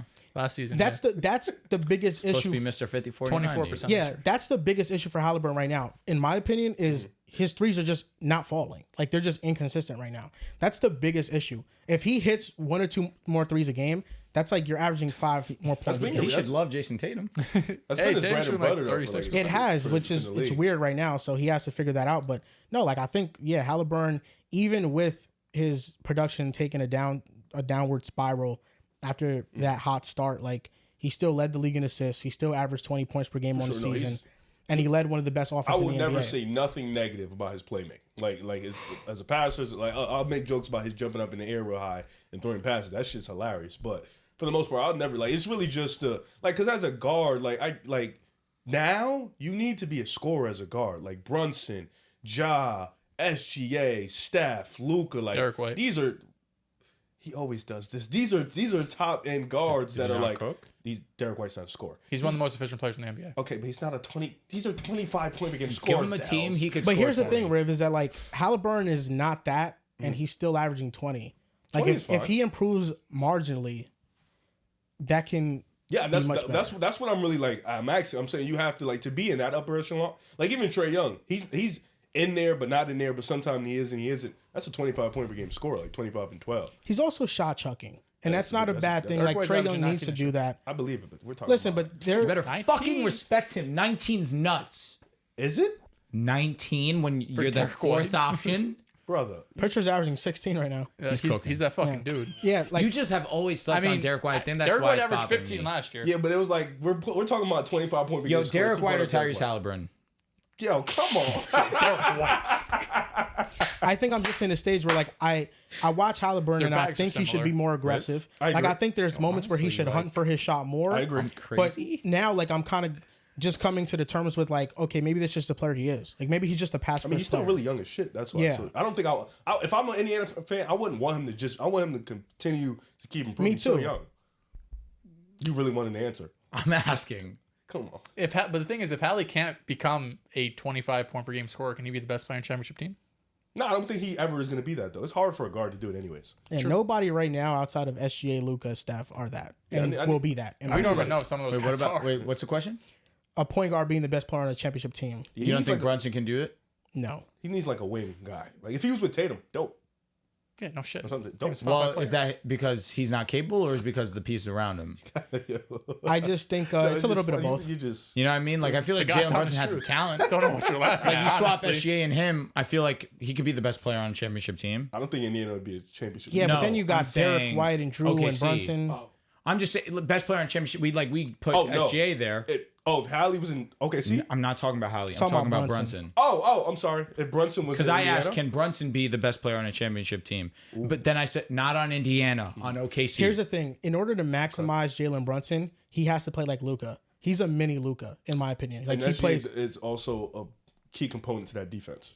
That's a great Okay. point. So I think Brunson, like you have but he to. has defenders around him. Yes. You and have Caruso there too. You Sorry. have to build a heliocentric offense around Brunson for him to be at his best. If James Harden couldn't win that way, if Luka Doncic is struggling to win that way, I don't think Brunson's going to win that way. But do you think that it would be like that in OKC? I mean, it's like that in New York, and it fits them like a glove. But my thing is, where I say that, I don't know if it necessarily has to be like that with OKC because there's so much talent I there. mean, OKC low key when SG has the ball. It is heliocentric. Kind of just, and you have to get to see them do But it. you just have more teammates that are better, like Chet and J-Dub. But I and think what with, they have. with OKC, the reason why SGA works like a glove there is because he can also attribute to the defensive attention that they bring. I think before we get into anything, I mean, can Jalen Brunson even make the finals first? I think that's the number one thing. But that's my So argument. UCF. My statement is Yes. My statement is here. You're saying SGA can be the best player on the championship team. I'm not disagreeing. I also think he has the horses to do so. I also think If SGA we is better than Brunson. I think so by a lot too. He's also 6'6". But my question also becomes: if we swap Brunson and SGA, can Brunson be the best player on a championship team? I don't think we look at OKC the same. I think if OKC had Brunson, it would still be like really good. I don't know if they make the finals. I think they'd I still be think the we would number still- one team. there's in a the- chance. I think we would still have them as the best team in the West. They wouldn't have Yes. as good of a chance to go up against Boston, but they would still be like, yeah, they should win the West. You have Jalen Brunson, Chet, J-Dub. Bro, that like team's Caruso. and That team's still Caruso. The nasty. defensively, I know you lose SGA. You lose a him big. huge hit. You have to start. Won't hiding underrate that. Brunson. You have to start I don't know. But you still have Caruso, Dortz, But J-Dub, Chad. you can always find a way to just get Brunson on you. You can. Yeah. But like you always have backside help. For sure.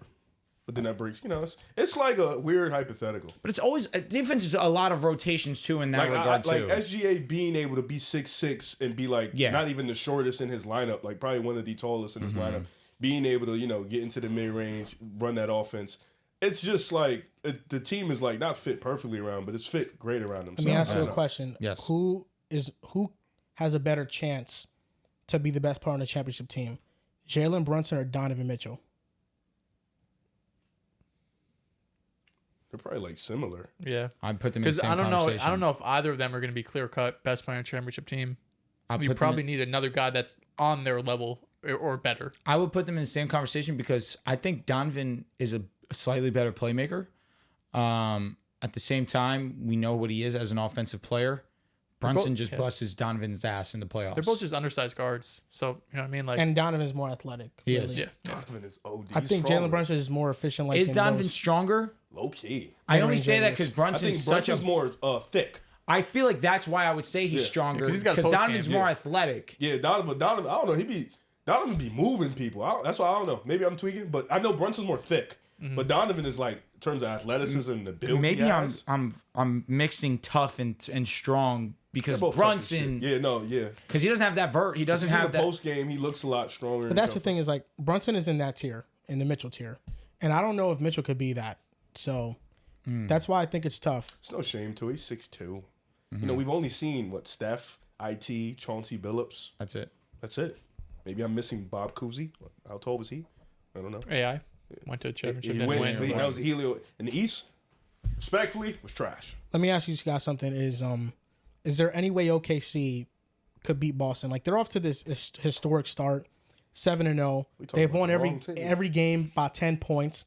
The last time a team started this well in the West was the 73-9 Warriors. But OKC, I was going down the list of how they match up with Boston. I think Boston is just better.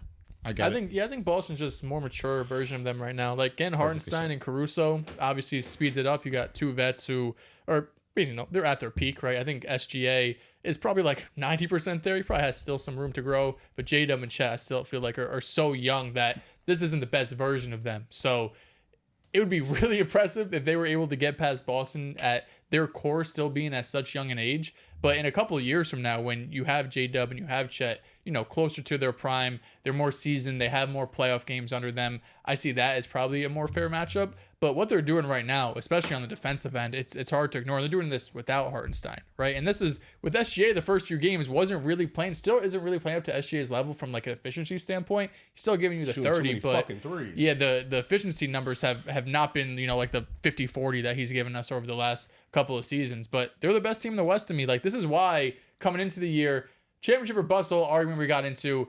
All right, maybe that wasn't the right way to put it, but my expectation for them is to go to the finals. My expectation for them is to compete for the finals. So if you're that close, it's like, shit, it's basically championship or bust. But I mean, they're dominant. They're the best team in the West. I mean, I really don't see a world where they lose, right? Like, their biggest issue or like their biggest problem, I think, would be to defend a guy like Jokic. Like, I still don't know if you could do that, but Denver has so many other problems that I don't think you really have to worry about that. Yet They're not your Jokic number one goes problem 40 right now. No, that's what I'm saying. Like, so when you're going up, you're looking at a team like Dallas, you're looking like a team at Minnesota. I feel very, very comfortable with them matching up with those teams in the West. So I agree, Joel. I still think Boston is just more mature. Their pieces kind of line up similar in terms of like where they rank, like SGA, Tatum, and then the role players. They both have elite role players. They both have good big men. I think they match up really well. But Boston's just more seasoned right now. The stat that we saw when we were on playback, Boston has more 30-point wins than they have 10-point deficits. 10-point deficits. It's hilarious. That is insane. You have to give the respect to the reigning champion. And you said it flawless. There's no other way to put it. Boston's a more mature, more experienced OKC. That's the exact way to look at it. If Porzingis isn't 100%, does that change? Isn't at 100%? Once the finals come around. I mean, he wasn't at 100% last year and you dog walked it. I still feel confident that could be the case. I'll be rooting my fucking ass off for OKC to do it.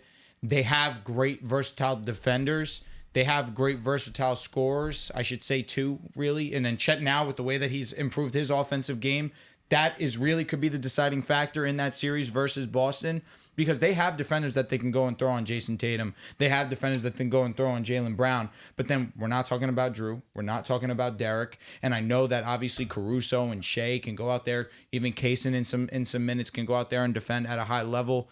But there's just so many different ways that Boston can break you down. I don't think it's a dog walk with OKC, though. I think that it'd be a great 6, maybe even 7-game series. They're just that deep of a team. I just think that we'll see the slight experience and the slight maturity of Boston show out in that series. Their But defenders are also just smaller too. They are. Like That's Tatum's an issue. 6'10", you know, like Yes. Caruso, like those, they're just a bit undersized to guard those big wings. They don't have enough wings. Like, who are their wings that they have? Aaron Look at those. Wiggins, Aaron J-Dub. Wiggins, you could, I Lu guess, Dort's Joe. what, 6'4"? Yeah, but he, No, he's brolic as Like, shit, right but now- Tatum's got 6 inches. yeah. Despite being Yeah. undefeated, like OKC, they've experimented with 3 different lineups, with Isaiah Joe starting, Kaysen Wallace starting, and Aaron Wiggins starting. Those 3. With Aaron Wiggins, it's been the worst lineup. With Isaiah Joe, they've been not as good defensively, better offensively. With Kaysen, the offense has dropped. The defense has been really good. They're all smaller though. Like they're 6'4" That is the issue. or under. They don't have enough wings. I think really this series, it would have to come down to like SJ just being much better like than Tatum in this series, or Jaylen Brown. Like he'd have to dominate the series He realistically. could. Yeah, he could. I think he Tough, could. yeah, I mean, it's a tough matchup for him, but it's SGA. Like, he's going to go out there and give you his 30 every night. It's a wing league, and that's the one missing piece, I guess you could say, for OKC, that they don't have a size, a bigger wing. What's J-Dub, 6'6"? That's really, he's the guy. I don't. Here's the thing with that. Like, Because who's guarding Tatum? Dortz and J-Dub. Dortz specifically is a lot thicker and stronger than Andrew Wiggins was in 2022. Yeah. Like, Tatum's a way better player was. in no, for 2022. sure. But he's also well, I don't know that. Like in the playoffs, he just had one of his worst slumps. He's saying in the playoffs. playmaking wise. I mean, Oh, playmaker, yes. it's Yeah, night as a and day. playmaker, no, it's night and And day. so far this season, he's been very Yeah, efficient. but I'm just talking like in a playoff setting. Like I'm fine with Dortz on anybody. You know, 1-on-1, I'm completely fine He with that. did J-Dub, defend Luka Aaron extremely Wiggins, I'm fine with them on Jaylen Brown. At the end of the day, they're star players. They're gonna get it. They're gonna get what they're gonna get. For me, it's just like looking at this OKC 5, looking at Boston's 5. Boston, you're right. Boston is just kind of better from top to bottom. Probably maybe outside of big because Porzingis isn't playing. Chet's playing at a different level. But with OKC, I think the difference could be, the 2 big lineup. I think that could be a game changer. You have Chet at the 4, you have Hartenstein at the rim. And I think with Boston, the little small ball lineup, 5 out, could cause Isaiah Hartenstein to be a little bit voided in that type of series. But it's really tough to just kind of gauge both of these teams right now in October, November, because they could look completely different in April. We still are waiting for that. I don't want to say J-Dub leap, but kind of that J-Dub leap. Waiting for that SGA 3-point leap to really be efficient, really be sustainable and stuff like that. Because with Boston, you have the wing defense, you have the guys like Drew Holiday, Derek White, Tatum and Brown that you could throw at SGA, J-Dub, and all them boys. I think stylistically, though, it'll be interesting. I would love to see it. I think it'd be a dope matchup. I think it does go 6 or 7 regardless. Of course, you need SGA to be great, but I think you just need your role players, your deep roster to really outshine this Boston team. I mean, OKC is much deeper than Boston by far. Like, you have Aaron Wiggins, you have Isaiah Joe, you have Kaysen Wallace, you have Lu Dort, you have Isaiah Hartenstein. With Boston, it's really Payton Pritchard, Sam Hauser, Al Horford, mostly. Like, I think your But honestly, role players, once you go past AD in the playoffs, I think your role players for OKC are much better than Boston. So for that, your role players have to really play at a high level. Are they much better? Pritchard's also he's averaging Yeah, 16. Because we're calling Derek White a role player. We're calling Drew Holiday a role player. We're calling Al Horford a role off the player. bench, is Payton Pritchard the best player between the 2 benches? No, Alex Russo.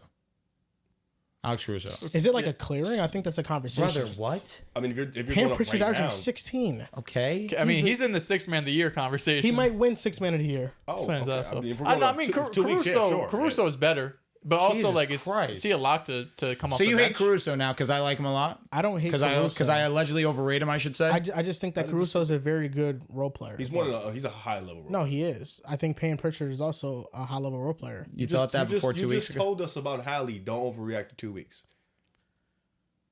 But Pritchard has been a great scorer since last year. He hasn't been a high And level. especially- I don't know if he's gonna average 16 all year. I hope he does. But especially last year in the playoffs, I mean, he held his own defensively too. I think like okay, he fights defensively. He's small, but he who's a role fights. player for OKC? well, who's coming off Aaron the Wiggins. bench for OKC? Let's just don't think that make that matters. set in stone. I don't think that matters. Is Hartenstein part of the bench That's unit what or we're no? talking about Pritchard. We're talking about guys coming off the bench. I think Hartenstein should be that. He should start, right? No, personally, they're I gonna go don't 5 think so. out. You definitely put Chet at the 5. You have Dort, J-Dub. You're playing this Caruso, elite level SGA. basketball with that. But Caruso hasn't started for them this year yet. Well, I don't think that. I think you can change your lineups in the playoffs.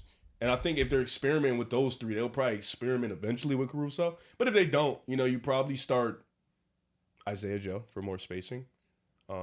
Because I think just think he needs Pritchard and some size, Horford is a though. pretty good bench. I think And Pritchard Hauser. and Horford is a pretty good bench. And Hauser's been playing well for them too. I think their bench is fine, but like OKC's bench, I like it a lot more. They do have starters. Like Yeah. Isaiah Joe, Aaron Wiggins I are like it starters a on lot other more. teams. So, They like, are. I don't I know. understand what you're saying. Boston is big, but they're really big in the front court. They're not big in the back court. Yeah, but Drew's fucking stocky. You know what I mean? Like he's OG. 6'4", but he plays like he's 6'6". Yeah. Derek True. White too. He's like, was he 6'3"? So He's a bit small. Like Pritchard. they'll have SGA. I guess the 2 guard would be small, but J-Dub, Dort, Chet, like I mean, Boston with Tatum, Brown Porzingis. is the Brown's same like size 6'6". as Yeah, SGA, but Tatum, yeah. Porzingis. It's just really it. Tatum is 6'10". You got Porzingis, who's probably the same size as Chet. So it's Yeah. like that's really it. Yeah, Those two. Tatum's a mismatch there. Yeah, that's That's gonna a be the series he biggest issue. dominates. He's 6'10". Wasn't Payne Pritchard the Summer League MVP? That was a minute ago, bro. Was he? I That don't was remember. mad Honestly. long ago. Yeah, this is like year 5 for him. Davion That might have Mitchell been my first year on the locked him up. podcast. The shout out to Yeah, it might have Davion. been. Davion a lot. Payne Pritchard, I mean, you got to respect the Summer League MVP if he did win it. So Lonzo Ball, I mean, low key, Summer League MVP. There's something about those Summer League MVPs. The Cavaliers are off to an undefeated start. What's changed with this team? Why is the team so good? They're 8-0. Playing 2 weeks. Where's Boston, that? I don't know, actually. It's like November 14th or some shit. Is it in Boston? You know what's weird? They're doing this without attempting the most threes in the NBA. They're 18th in 3-point attempts, but rim they're work. second in 3-point So percentage. It's in Boston. they've been We'll lose that. Playing game. the Or front not court. playing, tournament. We'll lose that one. The front court has been unbelievable. Jared Allen's been amazing, but Evan Mobley's been taking it to a whole other level. We're seeing him be aggressive on the offensive side while also being one of the best defenders in the world. Garland's been back to Garland that we saw his first few years in the league, where now he's being aggressive and he's trusting himself. Donovan Mitchell has not been the dominant Donovan Mitchell that we saw last season. He's playing well, of course, but at the same time, he's trusting the guys around him. And we're seeing this team, the defense will always be number one, and one of the main reasons why this team will have so much success. But Garland, when he is on, and I've said this since Donovan Mitchell joined the Cleveland Cavaliers, he needs Garland to be his running mate night in, night out. Because when he's on, we're talking about one of the best backcourts in basketball. It's that simple. And Mobley giving you this much offensively, now you have Allen, who you know is going to be an efficient paint scorer, rim scorer, whatever, close to the basket. Obviously, you know that he's going to be one of the more reliable lob threats as well. He's going to give you amazing defense. He's going to be a great rim protector. Mobley now giving you a little bit of spacing while on top of it being efficient, being aggressive, attacking downhill. That's obviously giving you a boost. And you just need these bench wings where we haven't even seen Strus yet, but you know, give some credit also Ty Jerome. What he's been able to do in the pick and roll off the bench. He's been one of the more efficient pick and roll players where I think he's like over 1 point something points per possession in a pick and roll. He's been a great addition for them this season.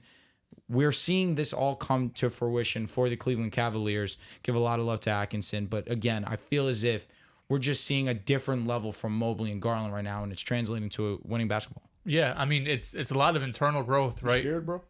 Cleveland? Yeah. I tweeted out they present probably the toughest matchup for Boston. Do you remember those games? The 2 games. They were Mitchell tough. played? No, I mean, even last year without Donovan Mitchell, with the banged up team that they had, Garland not playing 100%, they were a tough matchup. But the front court of Jared Allen and Evan Mobley, that's something Boston doesn't really have an answer for. facts. Like, if Porzingis and Al are both at 100%, you have bodies to throw at them. But, I mean, that's one of the best front courts, probably the best front court in the NBA. At least they're playing like it right now. But this season, more than anything, I think it's just been internal growth. Of course, Darius Garland being 100%.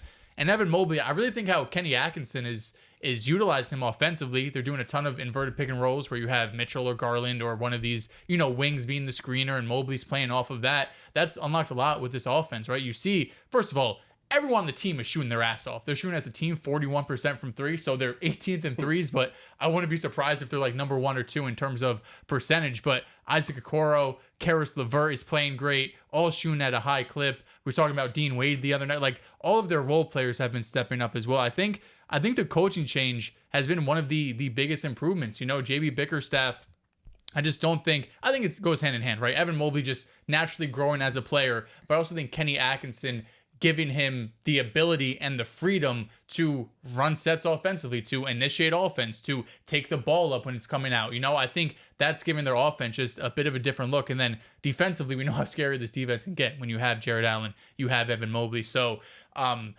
this team is great. This team is phenomenal. And I feel like we really even haven't seen Donovan Mitchell play at Donovan Mitchell-like levels. Part of that is because everyone else is playing so great that you don't really need him to do that yet. But goddamn, Mitchell's going to go on a tear at some point where he's going to average 35 for a month. You're like, holy shit, them in Boston really could be 1 and 2 in terms of the East. So yeah, I think matchup-wise, when we get to the playoffs, that's going to be a team Boston's looking at. Like, yeah, we talked about New York at the time. We talked about Milwaukee and Philadelphia being, the biggest threat to them. But the way they match up, their personnel could be the biggest concern for the Celtics. They're now together for 3 years, this core of Mitchell, Garland, Mobley, and Jared Allen. Sometimes you just need a different voice talking to you. I think JB Bickerstaff, he was losing the locker room. The team didn't really vibe with him. And Kenny Atkinson is a different voice. And we saw what he did with the Nets with a roster that really wasn't that talented at all. And they made the playoffs. And now he's getting the best out of this group. Mobley looks much more aggressive. And now we're just seeing what happens when you have a core together. You guys play really well. When you get hurt, sometimes you lose those games. But a core that made it to the second round of the playoffs, that was competitive against Boston, even with injuries. And you think to yourself, hey, maybe we shouldn't make a trade for a non-needle mover or difference maker in the grand scheme of things. Are you subbing the Knicks? And they kept their core together. And now they're playing great. I mean, this is what happens when you keep a core together. And this core works great. I mean, this is what happens. I think the Cavaliers are a wing away from being a team that I'm seriously looking at.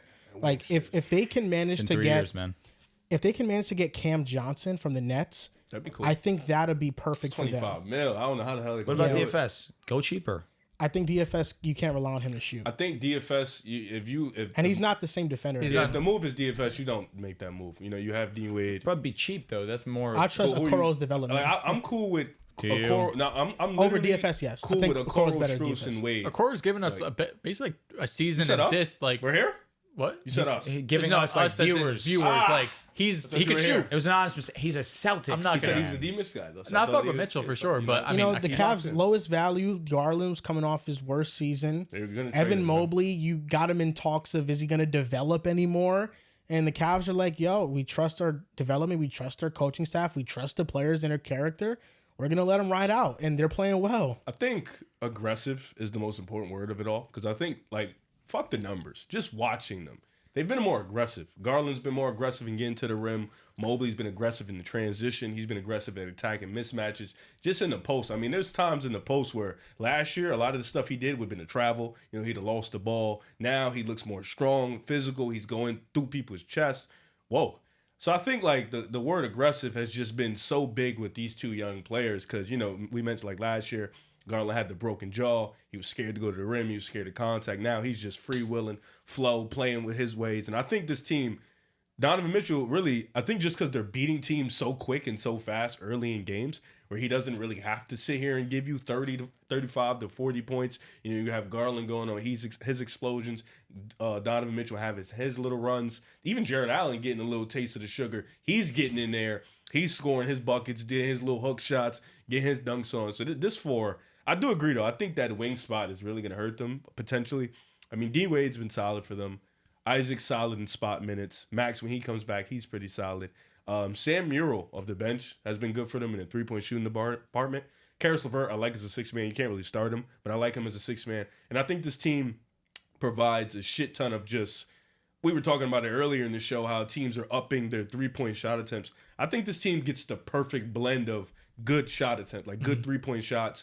And if they hit them, they hit them. If they don't, they go back to their bread and butter, which is getting into the paint, getting that pick and roll. Because it's been a lot of Donovan Mitchell, Darius Garland working the pick and roll, get Allen and Mobley involved, get them in switches, hitting that guy in the corner, whether it's Niang, Deaton Wade, or hitting Karis LeVert off the elbow. So I think this team, Kenny Atkinson, new voice, it's dope. It's really about, can they keep the consistency and the continuity together? Can they keep their mental right? Because this team last year was dealing with trade rumors, dealing with just constant injuries, and then the year before that, it was just, coming in, it was the Knicks beating their ass in the playoffs. That was something that surrounded this team. So now that they're, kind of mental free and they're kind of just playing within themselves, we see a little bit of a different thing. 8-0, first time since whatever it was. Like 74 or something. It's been like mad long. So, they definitely feel a little bit different. Can they be consistent and keep it going? That's the key. I think with them in Boston, the wing department is always going to lack. Like, I always joke about them beating Boston, and I think it'd be a fun-ass series. But them just having that small backcourt would really hurt them in that series, just because you got Drew, you got White, you got Brown, you got Tatum. There's really nobody for you to attack. Like, outside of Donovan Mitchell, who I trust against anybody, for Garland, for Mobley, for Jared Allen, it's really something I got to see it to believe it. And then just them having the lack of wing defense. Like, you could put Evan Mobley on anybody, but who is that second guy going to be? Is it going to be D Wade? I love him in minutes. Can he be consistent? So, but I think this Cavs team is definitely shocking the world. And if they're like a top 2, top 3, you called it, seed, that'd be dope for them, because then they can walk in, home court advantage. They probably feel extremely confident about the 6, 7, 8 matchups and whoever they're playing. So shout out to the Cavs, man. The Warriors and Suns are 6-1. What's real? What's fake? Are they both real? What's going on? I think the defense for the Warriors, it's real. Have you seen their schedule? Their schedule has been a little Mickey Mouse, but they've also not had Steph, and they've been winning these games. Yeah, they've won beating those teams games. they shouldn't be beating. I say it's real. Where I think that them being under 100 defensive rating is real? Absolutely not. Do I think that they can be one of the better defense in the league? Yeah, I do believe that, especially with the way that Draymond Green has been playing this season. He's been one of the best defenders, arguably the best defender this season. I think the defense is what's real. The offense, do I think Buddy Hield is going to continue this level of shooting, this level of efficiency? That's where I have my question marks. Second like Oklahoma. Because Buddy I think Hield. for sure. Shout out to Ryan Hammer. He always said that Buddy Hield was his favorite college player to watch. He was pretty fun, but I don't know why that just came into my head. But He was a dog over there. But regardless, I feel like my issues my question marks, I should say, come more so about the offense because of how efficient they have been shooting the 3 ball. But I think defensively, that's more of an effort thing. And yes, we can say that it also does come from who they have played. But when it comes to defense and the level of effort they've been showing, I think that is legitimate. So we're just strictly talking about Golden State right now, because I can happily talk about Phoenix. Yeah, talk about both. Because Phoenix, that was one of my opinions coming in, that I felt like they could be teetering on that top 4 seed in the Western Conference. Them in Minnesota, I really flip-flop back and forth. It should have been the Nuggets, the one that I really questioned. But all in all, Tyus Jones and what he's been able to bring as a lead facilitator for this offense, it just opens up the floor so much more. And actually, you have a guy that can initiate offense, and you have Devin Booker in his natural position, and Kevin Durant.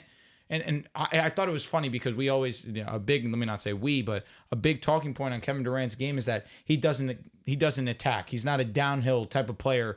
Ironically enough, he hit the game-winning shot going downhill last night. Of course, that's just a moment, but in big moments, is that going to be what Kevin Durant brings you this season? That's something to look out for. But Kevin Durant's been engaged unbelievably this season. Not that was ever in doubt, but he's just taken to a whole other level, really. And you have Ryan Dunn. We've spoken about it. That's been like the one thing that we've spoken about this basketball season nonstop is what he's been able to bring defensively. That's been a huge addition for them. Last game, didn't shoot the greatest, but what you need from him is defense. But Tyus Jones, to me, is the biggest talking point for the Phoenix Suns because obviously he provides you a level of spacing. You have a guy that's not going to turn over the ball at all. His assist to turnover ratio is NBA historic levels of great. He's really what really has gotten me excited about this team. I still think they need a big. I think Yusuf Nurkic is not a useful player for them on offense. There was a point in time early in the year where he was top 10 in turnovers, and all the guys in front of him were guards, and he was just sitting there at number 10. I think that's a black hole, and that's something that they would like to address come trade deadline or sometime before then. But outside of that, Bradley Beal's been really good for them in the times that he's played for them. I really like the core of this Suns team. I do think that this is a legitimate team the Warriors offense, if I had to pick of the two, do I think am I more hesitant on the Suns or the Warriors? It's definitely the Warriors, but highlighting the Warriors, the defense is going to be here. The offense is what scares me. Yeah, I think as long as you get a locked in and engaged Draymond, this defense will always be elite. Like, it doesn't matter who's on the court with him. So I think the defense always is real as long as he's locked in and engaged. And he's said that he wants to get back on that all defensive team. He wants to get back into people's minds that he is one of the best defenders. He talked about that. He's like, people kept talking about Shet and Wemby this summer. Don't forget about Draymond Green and stuff like that. Way better. So Draymond, when he's locked in and engaged, he is one of like the 5-6 best defenders in the world. I think Golden State's defense is real. It's legit. Plus, you got the scrappy guys up front that cause turnovers, wreak havoc and stuff like that. So I think their defense is real. Offensively, we'll see how they look against top defense. They have this nasty ass road trip coming up. It's OKC, I was just looking at the Boston. schedule. Boston, OKC, Dallas, Cleveland. Cleveland, yeah. So it's actually perfect. You're playing like the four best teams. You're playing top two, probably the greatest offenses we've seen in OKC and Boston. Some good ass offense. Cleveland Warriors matchup terrible. I saw them play them last year and the year before that twice with their two big shit. Doesn't work. Cleveland owns them. You got a small ass line. Yeah, it's just small. Doesn't work. So interesting to see how that goes. Boston, they typically play Boston really well. Last year, Easter was it? No, it was 1-1. Sunday. It was you guys beat us Sunday like 40. Was like 50. Yeah, and then they won at home. We're So not gonna have Jaylen Brown. Beautiful, but it's at Boston, so Golden State probably loses that one. But yeah, this is a tough. This is a Don't stretch. count them out, man. No, they tend to be on a mission. They win in Golden State against Boston. They usually lose in Boston. That's usually how it goes. Count who out? The Warriors against Boston. Oh, yeah. I think this is the road trip that really tell me about this offense. As for Phoenix, I've seen people like talk about Tyus Jones having these like inflated assists that they're really normal.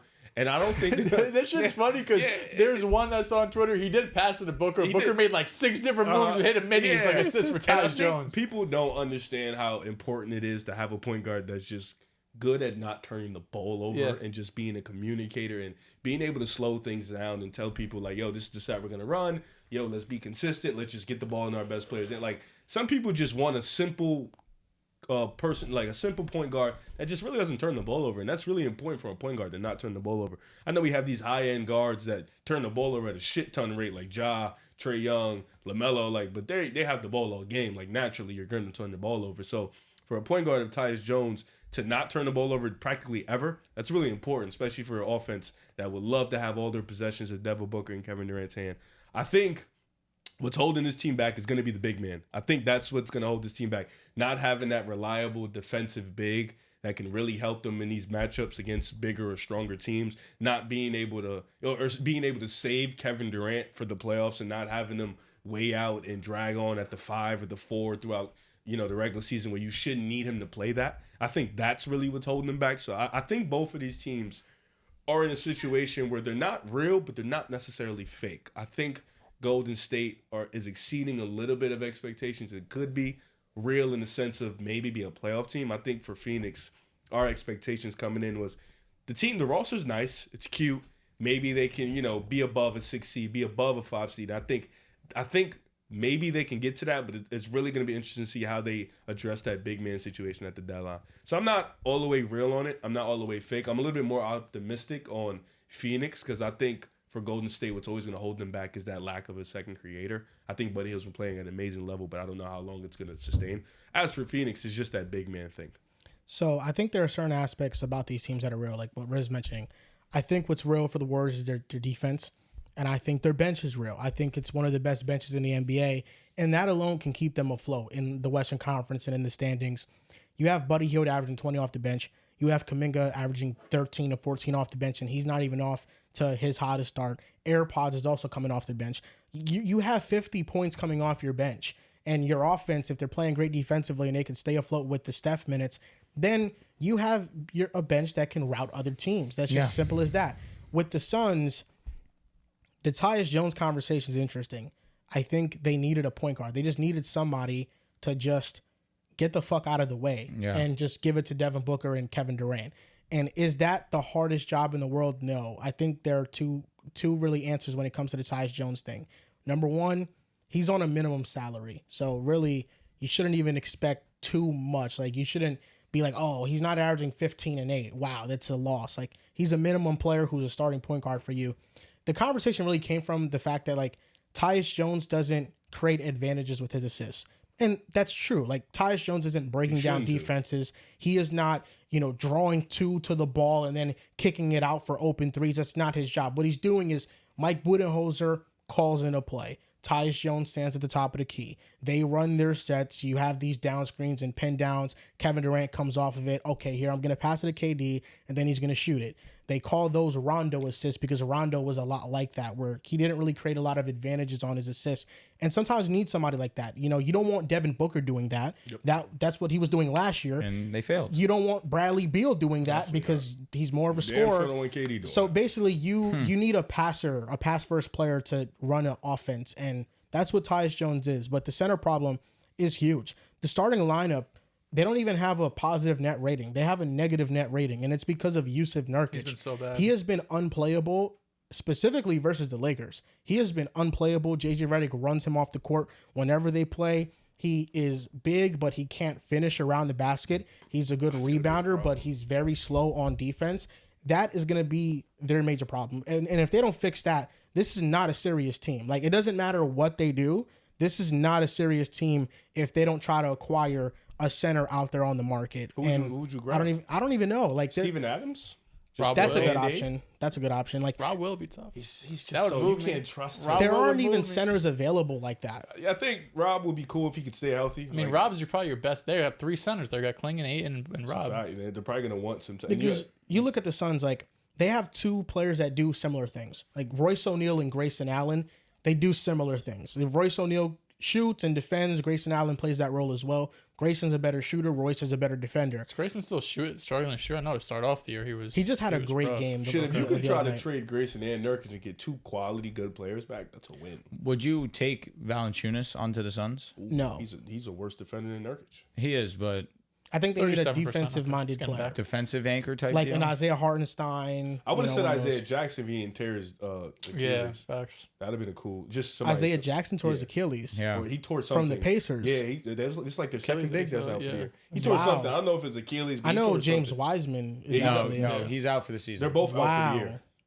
So that would have been a cool guy to grab if they could have. Isaiah Jackson would have been dope, defensive-minded. The Warriors, what's impressed me the most is the turnovers have completely changed over these last few years. I don't exactly know why. Like, I mean, for the most part, you're still running the same shit offensively. Of course, Steph has been out, but this is a team the last like 3, 4, if not longer, has been top 5 in turnovers, and this year they're bottom 10. So they're doing a better job taking care of the ball. Buddy Hield, also you mentioned 20 points off the bench, shooting a ridiculous rate. He's not Klay Thompson, but he's kind of, filling that role of just being a hot shooter. I do wonder what happens when the shooting eventually comes back down to earth. Will he be as engaged defensively? Because I feel like a lot of the reason why Buddy is so engaged, like, I'm making half of my threes, so I'm in a good mood, so I'm really trying. Exactly. So when that happens, when Buddy goes on his inevitable, cold streak like all shooters do, will he still be as engaged defensively? I think the bigs have been great. Your bigs, Draymond, Kevon Looney, for the minutes that they play has been sensational. The defense is real, and I think that I was between them and the Pelicans, like last play-in team. I think the Warriors are obviously a better team right now, and I get it. The schedule hasn't been great. Like, you played the Blazers, the Pelicans a couple of times, but again, the Warriors are like a middle-of-the-pack team, right? Like, at least what we look right now, like, they should not be looked at as like, oh, but it's just the Pelicans and these teams. Like, these are the teams that you have to get past if you want to be with B.I. and Zion and no Steph movement. Yeah, for sure. And you didn't have Curry for those as well. And you have, we just talked about this 4-game stretch. You got fucking Dallas and OKC. Like, you're going to lose probably like 3 out of the 4. But I don't think the world should crumble, right? Like, you're expected to lose these games. These are the top teams in the NBA, so I wouldn't be shocked there. But I do think the Warriors have impressed me, maybe, or surprised me more than any other team in the NBA. And I think Phoenix is for real, too. Like, I had them at 5 or 6 seed. I thought they were going to be a team that doesn't take a leap, like, standings-wise from last year, because they were still around that spot. But just how they played is about what I expected. The offense looks a lot better with Tyus Jones running the ship. That game last night they had against the Sixers was great. That went down to the wire. Paul George missed that final shot. So on playback, that was pretty funny. That was funny as hell. Steve Kerr's stock is up right now. Steve Kerr? Mm-hmm. I saw that shit. Yes. What happened? You have to be moved. Steve Kerr's stock is up. No, definitely. Because stock's been down last couple years. I definitely saw that. Maybe he was right for benching a certain somebody in the Olympics. Pops? Curry. Oh, Tatum. Well, Tatum might give us 50 in Boston. So You seen the way Tatum's playing? Yeah. I mean, he completed multiple things. He killed two birds with one stone. He fixed Tatum for you, and he also won Team USA the Olympics. Shout out to Steve Kerr, man. Yeah. Appreciate that. Who's more cooked, the Bucks or Sixers? The Bucks. Sixers haven't had their best player on the team. he's yet. out for 3 more games. That's fine. He's suspended. And I'll Might tell you not what. even played those 3 games. I'll tell you what. anyway. I would have taken more games. I think. Cause no, I would say, and if I'm Joel Embiid, I would. That's okay. Yeah. I handle my business the way that I wanted to. I could have did a lot worse. Someone tweeted they should make Embiid play 3 games in a row. Well, I'm both dead. teams suck. Both teams really suck. I think when Maxi's just out there when Paul George hasn't played and Embiid hasn't played. I thought last night was a good game from them. Yeah, it was. They almost beat Phoenix. This was the most competitive game against a real team, you know? I just feel like when it's just been Maxey, you really see how bad the roster is. Like it's just not It's enough. like that roster. last year. And I think this roster was kind of built on that. Like the 3 guys, and then you sprinkle in 4 or 5, and the 3 guys just make those 4 or 5 better. But when you have 2 of the guys out, Kelly's like that. I know, but can't be your second best. yeah, that's what I'm player, saying. Like you have 2 guys out now. It's just Maxey. Maxey's not he's not a high end playmaker, so he's not going to make none of these guys better. His job is to go out there and go get buckets. So it's kind of like this team really sucks. But I think they're not cooked because they just haven't had their 3 guys. I think the Bucks have literally had Giannis, and then they didn't have Giannis, and they lost regardless. Like, it doesn't matter who's out there. Like okay, Chris Middleton has They were played. competitive as a fuck against Cleveland last night. And they match up well against Cleveland. They always do. And I think Middleton, he hasn't even started 5-on-5s yet, so you're not expecting him back anytime soon. This roster, the Bucks, they cannot guard anybody. Like there's nobody, and they're not even hitting at a high rate. Everyone gives them hell. Payne Pritchard gives them hell. Kobe White, they just can't everyone. guard anybody. And Giannis is already talking about he's gonna want out if they don't. They don't. Nah, get his turn me team up. right. Get me out of Milwaukee. Yeah, like I think the Bucks are cooked in the sense of their goal, their aspiration is at least an ECF, at least to be competitive, and they might not make the playoffs. Is it have the Bucks fumbled with Giannis? Did they trade the wrong guy? So they traded Chris Middleton instead Looking of back Drew? on it, yeah. Yeah, but they also fumble on every draft pick they have. They really They haven't don't developed draft much. good. I will also pair that with the fact that in that run, Middleton was by far and away the number 2 night in, night out. And it was something that you had hoped for if you were a Bucks fan. He's injury prone. But Drew was doing what you needed him to do on the Dirty work. defensive Yep. side of the ball. The issue was He got that we've cooked by never seen. He got cooked by Jimmy terribly. That's when his stock fell. But we have not dropped. we had not seen him be an efficient offensive player with Milwaukee. He goes to you guys, and suddenly now They he's use the him most like he's efficient. supposed to be used. Exactly. He's open as hell. Yeah, use him as the 5th option, like. But the issue there was, at the time, it was justified. Middleton was amazing in that finals run. He was the closer for them on multiple occasions. I understand the logic. But in hindsight, of course, because it's so crystal clear 2020, if you just got other pieces around Giannis with Drew Holiday, this would have been a great team, and Drew Holiday never would have entered never would have entered people's minds thinking Drew Holiday was washed. I feel like these two teams, they just are like mirrors of each other. The Bucks right now are figuring out that they're pretty much done very early on. I think the Sixers will figure that out like as the season progresses. I don't think this team is anything serious. You gotta wait till Embiid's on the court. No, I before really that. don't think so. It's a weak roster, but it's like they're mirrors of each other because not only are they poorly constructed rosters, but their head coaches are mirrors of each other. I knew You have you were gonna Nick say some shit Nurse like and that. Doc Rivers. Like, are we? Now you're Is not- it a now you're different out on tune? Nick Nurse. No, he's always been out on Nick Nurse. I thought he jumped back on. Then I he thought jumped back that's on. what I thought too. Nick I thought Nurse he is was living out off in. his 2019 championship, And fucking whatever his name is, Doc Rivers is living been off. longer. Yeah, since 2009. yeah. That being said, It's almost is it a different years ago. Yeah, bro, it's crazy. Bro, we were in middle school. That's mad long ago, bro. We were in 5th grade. I had a whole child in between. No, OD. that happened. I lost my train of thought because it got that happened too while Nick Nurse was on the Raptors as well, 2019. No. It's a 5-year gap. He won this championship after my son was born. Okay. Yeah. He just my made the son was cut. born in 19. Okay. He just Literally, made the literally in May. Yeah. Nick Jr. I still think Embiid being back on this team, it's going to change some. Regular Like, season wise, they're are always they- good with yes. Embiid. Are they They're going to always win? good with Are they a championship contender? Probably not. But they're going to I am genuinely concerned the Bucks be like the fucking 8th seed. They can't guard They've had Giannis and Dame go out there and score 30 in games both and have lost. Like, and they get worse when Giannis is off the floor. They get like defensively way worse. But It's is tough, it man. when do they rebuild? Like, how soon do they notice that I think they're gonna ride out. They're gonna ride out this year, unless to. it's just atrocious and they're like 5-20. But they're gonna ride out this year if they could hover around 5-20. You don't have your pick. If you had your pick, I would have said, "Listen, pair Giannis with Cooper, you're lit." Do you try to trade Dame to New Orleans? Yes. Is there no protections on that pick? I think it's flat, like it's unprotected. Yes. What do you think the Pelicans would say to that? Do you think they would Probably- like? If they're 5-20, I'm saying If I'm the Bucks, I'm like, yo, Dame for CJ in a first round pick. All I need is my 2025 back. Let's just start small, work our way up. Ask for 2 if they want 1. Just take what you can get. Call it a day. That's not that bad. Yeah, you got to do something, and then you can start moving Giannis because unfortunately he's gone. Either you trade him or he's gonna leave in free agency. Yeah, I think the Bucks are going to rebuild. That's why I kind of think the Sixers are more cooked, because I think the Bucks are cooked in the sense that like, we already know it's over, and I think the writing's on the wall. Like, they're going to rebuild, but you're now starting from a certain point where the Sixers, they're still kind of banking on this core, and I just think, Paul George is a really good player, but for his playoff miscues with Embiid's health concerns and stuff, you still have to try to build around Embiid because of the idea of what he could be when he's healthy in the playoffs. But Paul George, another injury-prone player, was a lot to bank on. Like, Milwaukee, it was a big risk. the pick is projected 5-30. So if it's a top 4 pick, Pelicans keep it. Oh shit! Trade them all. I didn't even know that. They're gone. It's it. It's over. That means if the Bucks get the lottery pick, then they're fine then.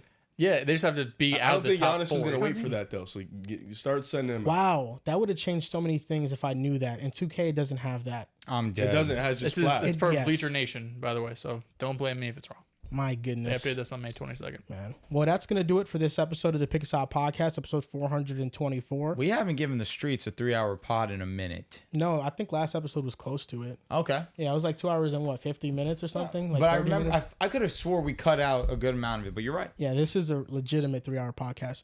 You guys can follow us on Twitter at Pick a Side Pod, on Instagram and TikTok at Pick a Side Podcast, and we'll see you guys next time.